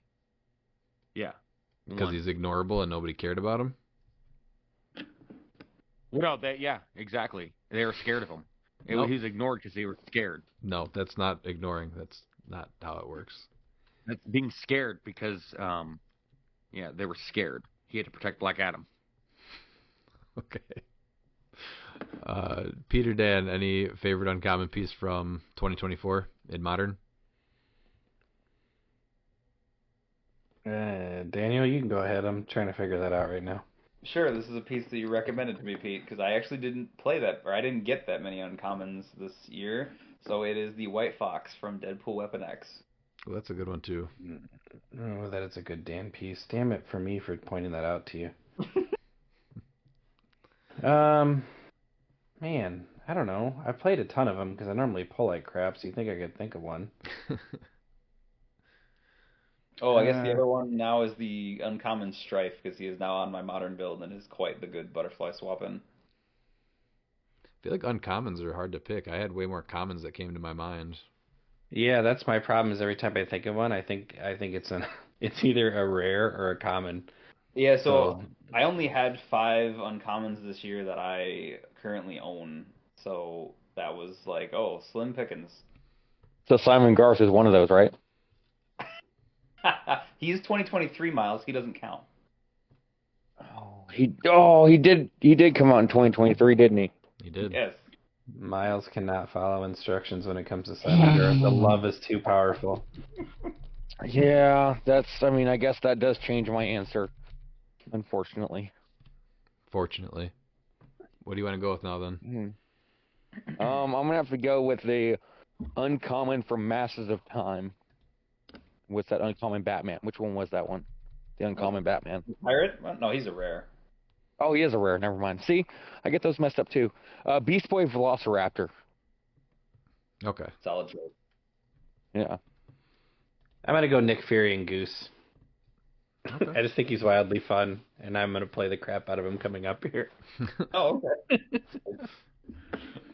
Likewise, That's my favorite one. likewise, what has been your favorite Con LE for 2024? The sculpt was Iceman, but playability, Deceased Catwoman. I think she's just done work around here.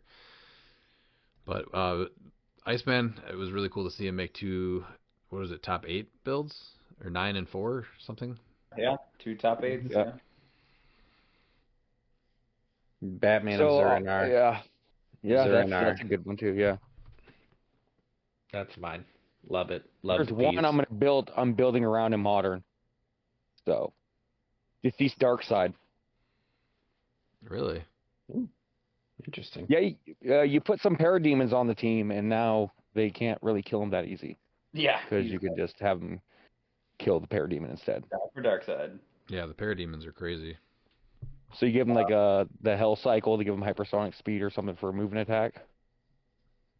I was just waiting for Miles to get back to his cycle-loving ways, and here we are. I know. I love it. I think my favorite is King Arthur. Actually, he did pull the clutch for the war or the soldier game mid-year. So That's a good one too, Dan. Yeah, that's a solid choice. And every time I think of him, I think of the really bad but hilarious movie, or Legend of the Sword. So, any New Year's HeroClix related resolutions? Perhaps finally giving up on a pair of dice, or not forgetting to make willpower rolls at the start of your turn. I am never changing dice again, so that's not going to be a possibility. But I think just to kind of continue to improve all the stuff that we're putting out as a team, and then I need to win more of our monthly games. I'm gonna make sure all the Oregon players don't have fun. I'm going there to ruin fun. Wow. That's what I'm doing. Bah humbug. I'm grinching it. bah. So you want to play Trigon? You want to play Michael Keaton? Prepare for some horrible games of me just showing you that you're a bad player. Wow.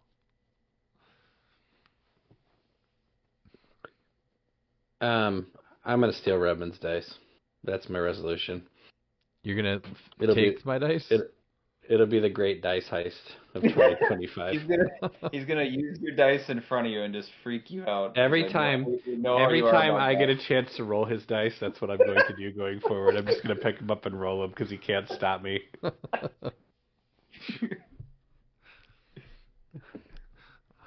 Dan, do you have anything? Well, my dice are never changing. Like, I am just committed to the bit, so it's like... I'll roll your dice too, Dan. I Do will it. fondle both of your boys' dice. I've Curse got them. one hand for each set of dice. If you roll Dan's dice, I would let you roll my dice. Wait, what? Wait, what was that? If Pete curses your dice, I will let him curse my dice. You can't curse my dice. That doesn't work. It doesn't come from the dice. We'll see Dan, about that. we are going to put that theory to the test this weekend.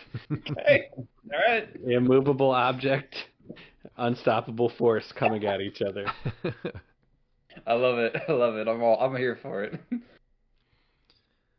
What Who are will win you? more event? You or Bookwood, Redbin? Well, me. Okay. Yeah. You heard it here first, Bookwood. I'm sorry.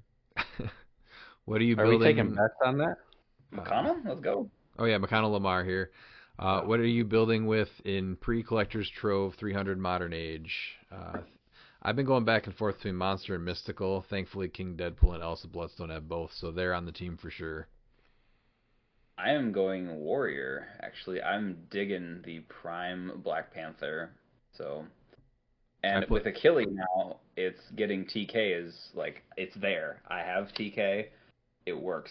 So yeah, I played him last night. He's really good. Mm-hmm. Told you. Cosmic, Kraglin. Okay. Wait, what did you say? Told you for, Pete? Achilles good. No, I know Achilles. I saw that and I was like, oh, Warrior is right there now. Yeah. He's Assassin TK too. Mm-hmm.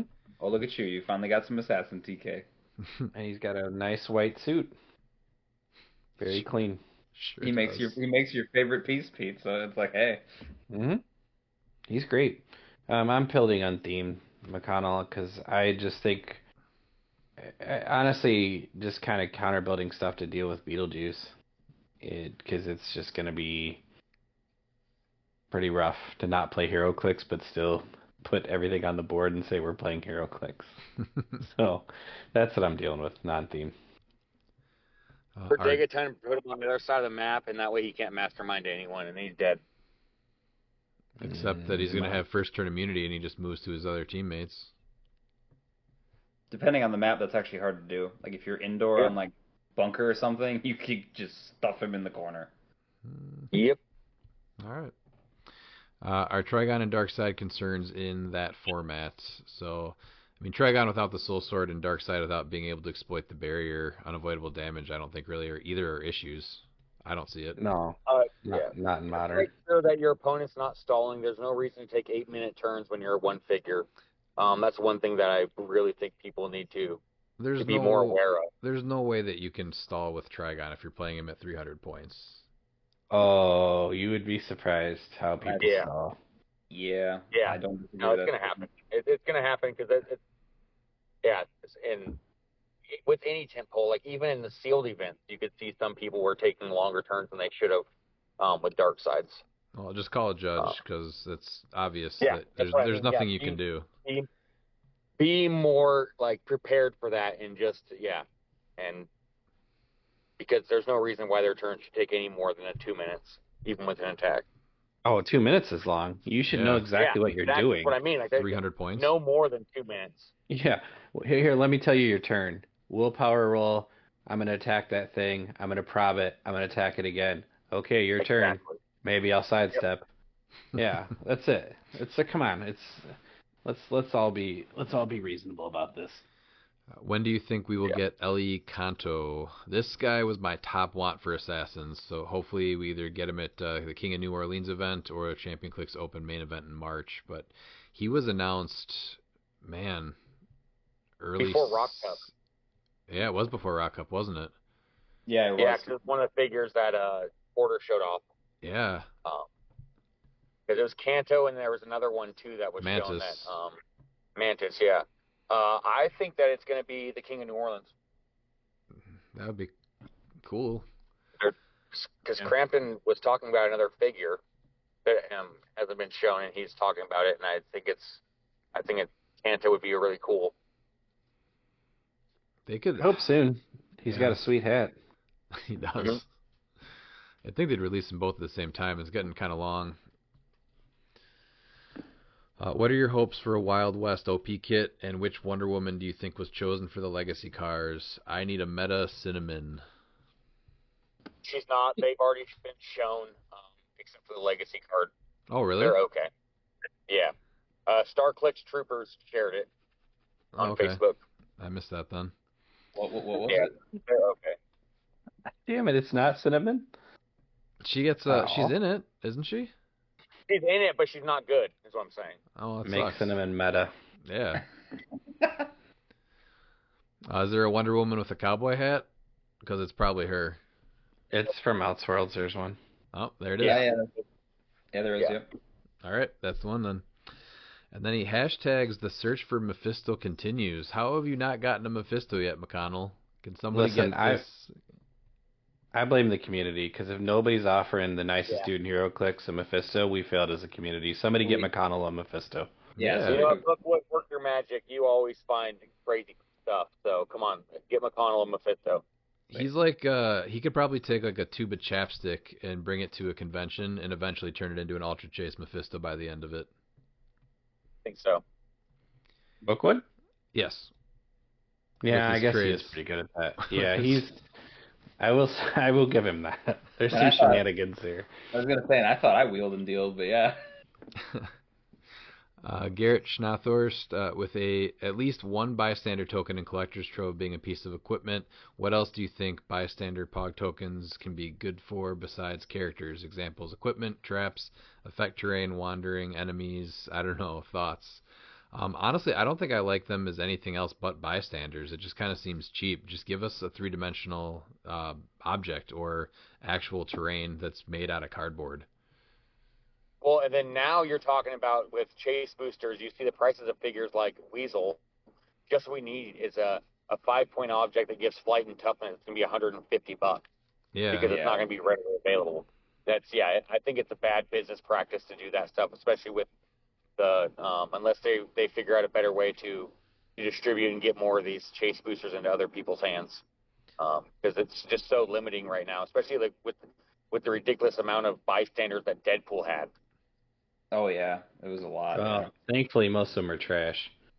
So it still doesn't matter. They're still $30 each when they should be like $3. But you know what I picked up the other day was the Groot that hands out Guardian. Just kept watching for it. Finally got it the price I wanted. Which was? I've had 2 of them because they're in the pizza box. I didn't have it from the pizza box. That's the one that comes in the pizza box. I think it was an online exclusive, wasn't it? That one? Oh, that's what. Yeah, I didn't get that one. That's why. Yeah. Now that Groot and Kraglin, I think whether you're playing theme or not, is extremely good, especially with Beezer because you can give your character Safeguard, Pulse Wave, and then you're able. Yeah, there's a lot of options with that 55 points of Kraglin and Groot on any team. I agree. I know you'll do a review, but any one figure sticking out to you in Collector's Trove that will complement the team you're building or be the central figure in a new team. Small set, am I right? It's so small. But right now I think the top one that they've shown so far is Beta Ray Bill. That piece looks really fun. It's Legacy Collective. For you? I think you build around him. Oh, absolutely. 45 points with a free motorcycle, so you can now give him a movement attack. Absolutely. Yeah. I'm with Miles. Legacy Collector's been the most interesting thing I've seen. Mine are Thor or Ulysses Bloodstone. Oh yeah, he looks fun too. Just want to say it out loud again. I need an X-Men 97 Gambit in the white suit on the motorcycle. Make it a Con LE. Give him the pilot trait and a mechanic that allows him to throw a motorcycle like the new Thor, but protects a friendly and then has a stop click and that goes boom. That's probably my top want for 2025 now, so that's perfect. That has to be the next X-Men set, right? Like that has to be. I just hope that we, yeah. Because it's been 2 years because it came out last year, so 2025 is about 2 years after something. The same thing with the X of Swords. Like that's just. And it was in development for quite a while too. So I mean, I guess it's possible it could be soon. But yeah, I hope it is because it was a pretty big hit. As long as they sneak in some of the other stuff, because I kind of want some more of the X of Swords, not X of Swords, but sneak in some more of the Oracle people. I still like those guys. Those guys are great. So they need to revisit a little bit of the original X-Men animated series still too. There's a lot of characters that didn't get made in XDPS. And Spider-Man animated series. That's a set that I can't believe we don't have yet. Yeah, that one. 90s. Yeah, that one's. That's a full set for sure.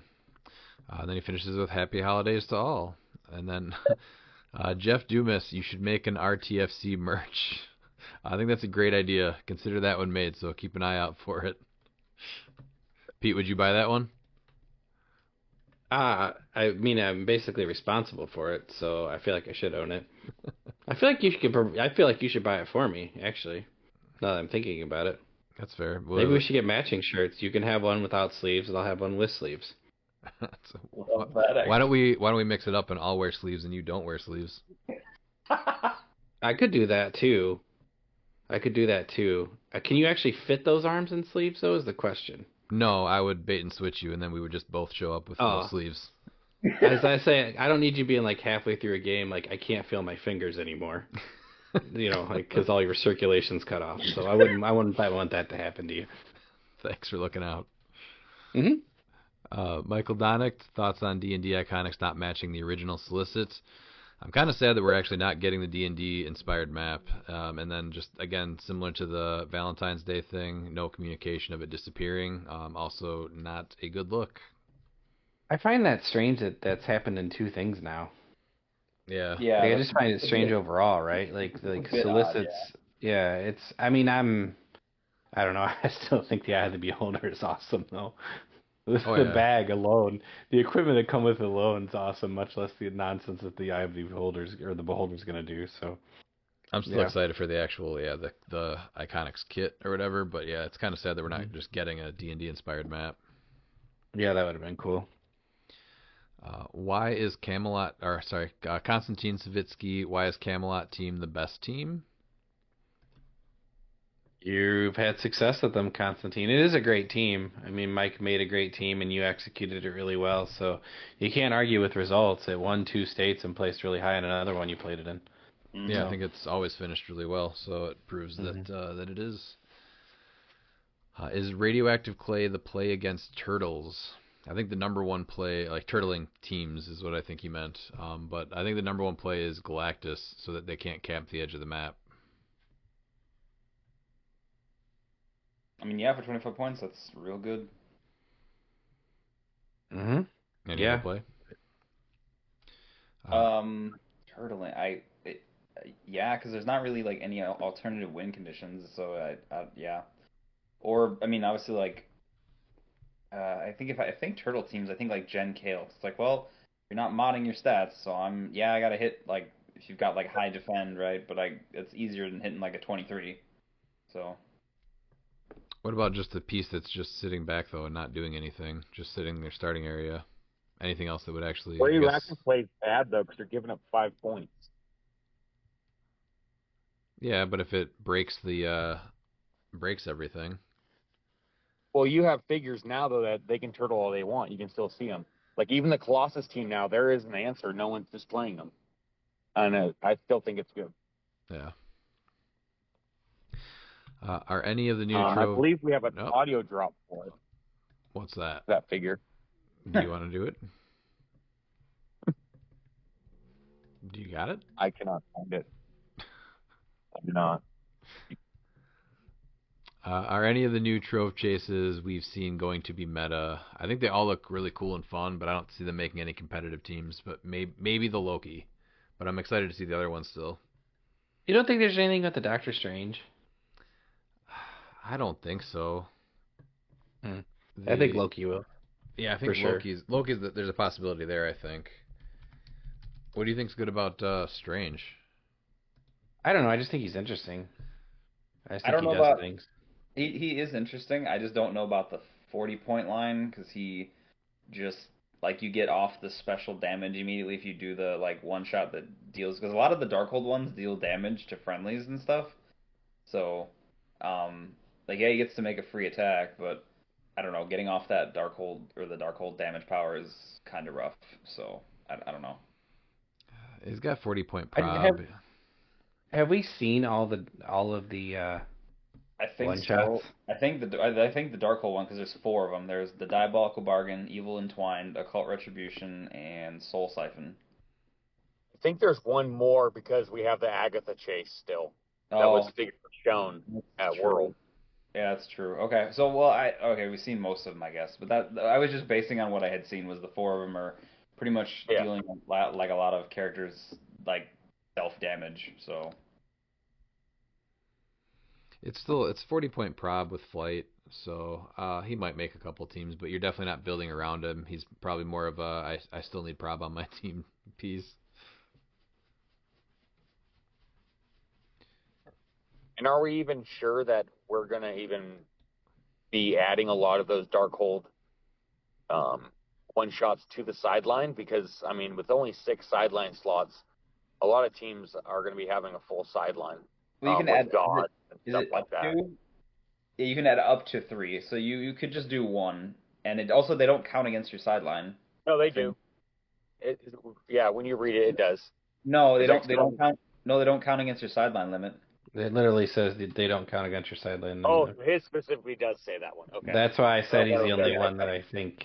Well, him and Doom. I actually think Doom is better at 75. To be honest, I still think his ranged mastermind plus what he does is kind of better. You know, ranged mastermind is extremely good with the King Bystander.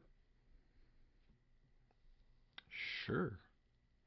But he's still, like, why are you playing 75-point Doom for Sidestep Energy Explosion, Outwit, and Prob?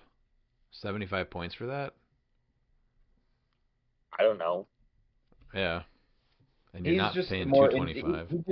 He's just more interesting to me than Strange is. That's the thing. So I don't know. Running shot, energy explosion, prob, and 3 of the Darkhold things for free. Yeah, he's just a glass. He's glass. Like that ESD, he's definitely getting hit. Well, he's getting hit, but he's not going to be there long. Where for 40 points, he's going to do something.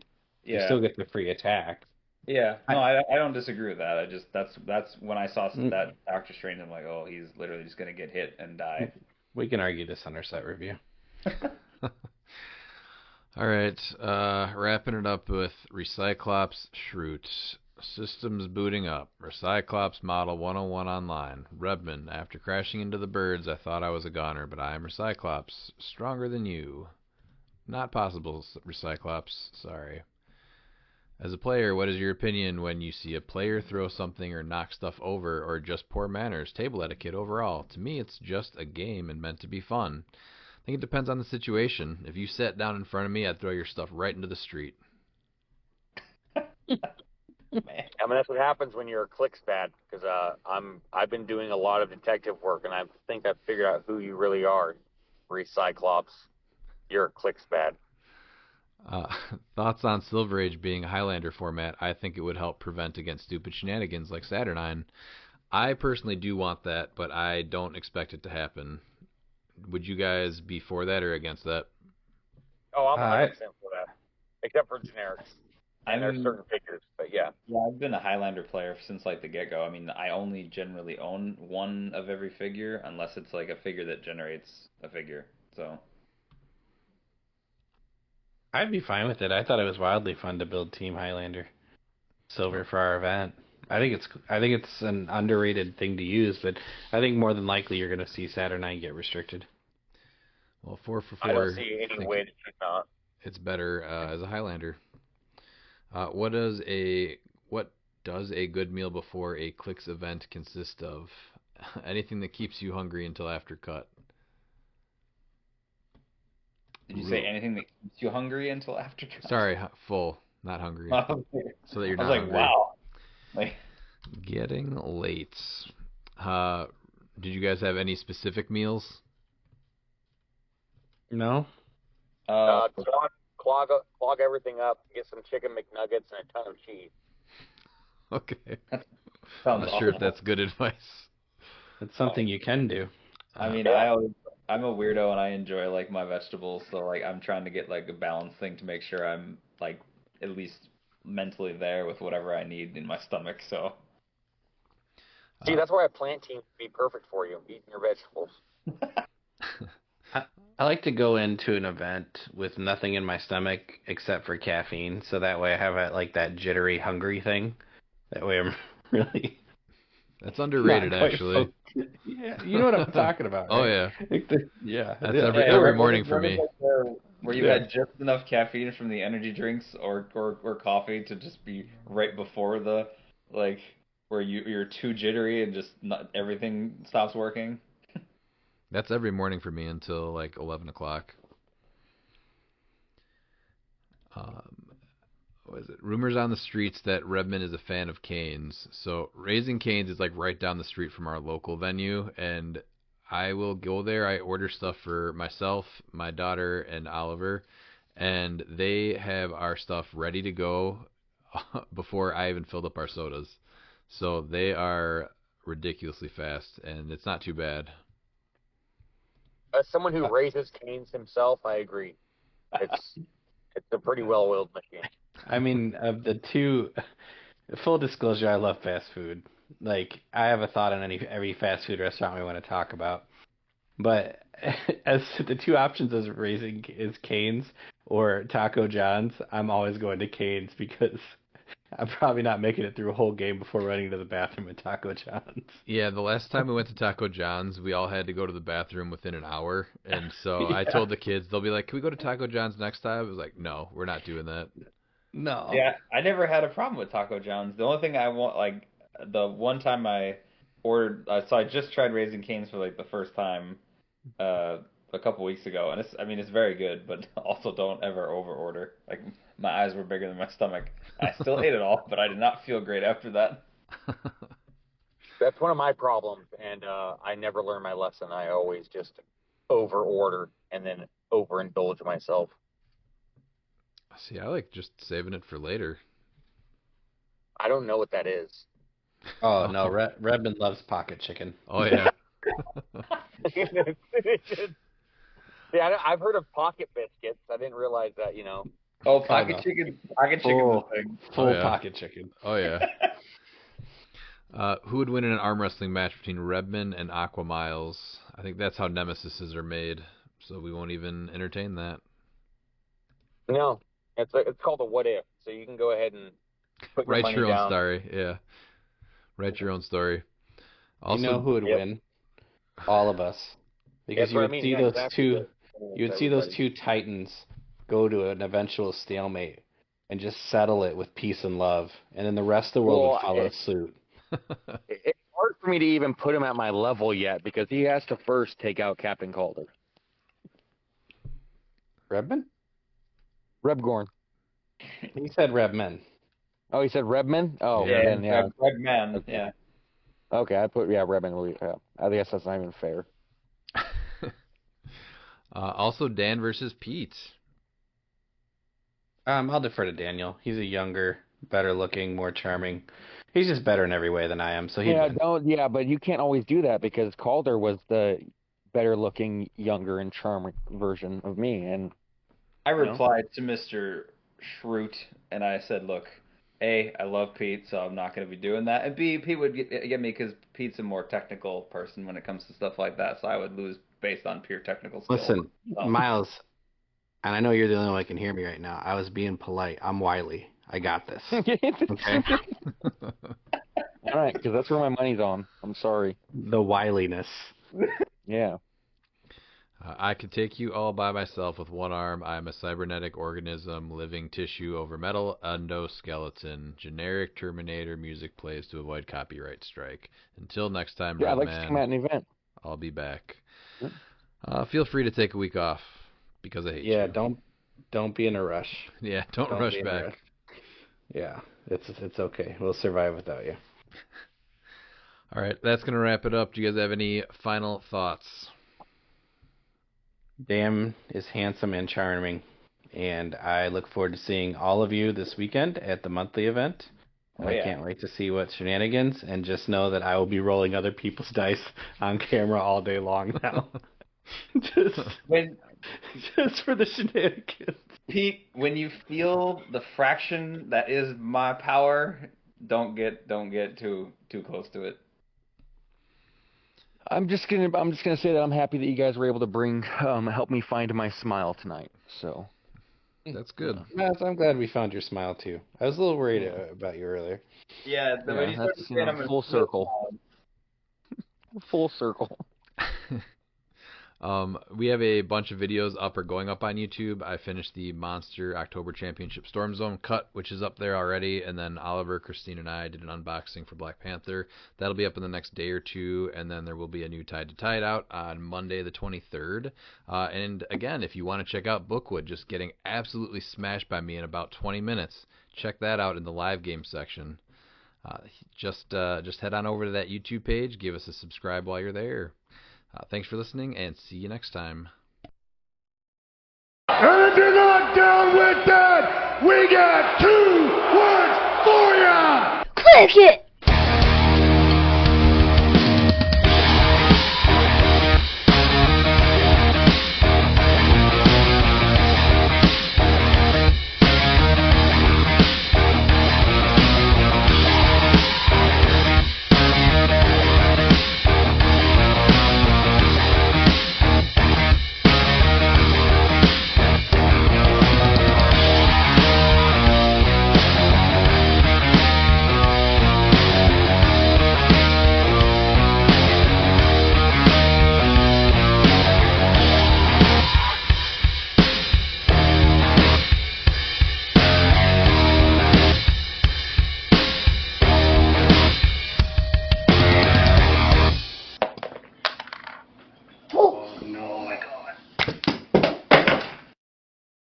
I'm so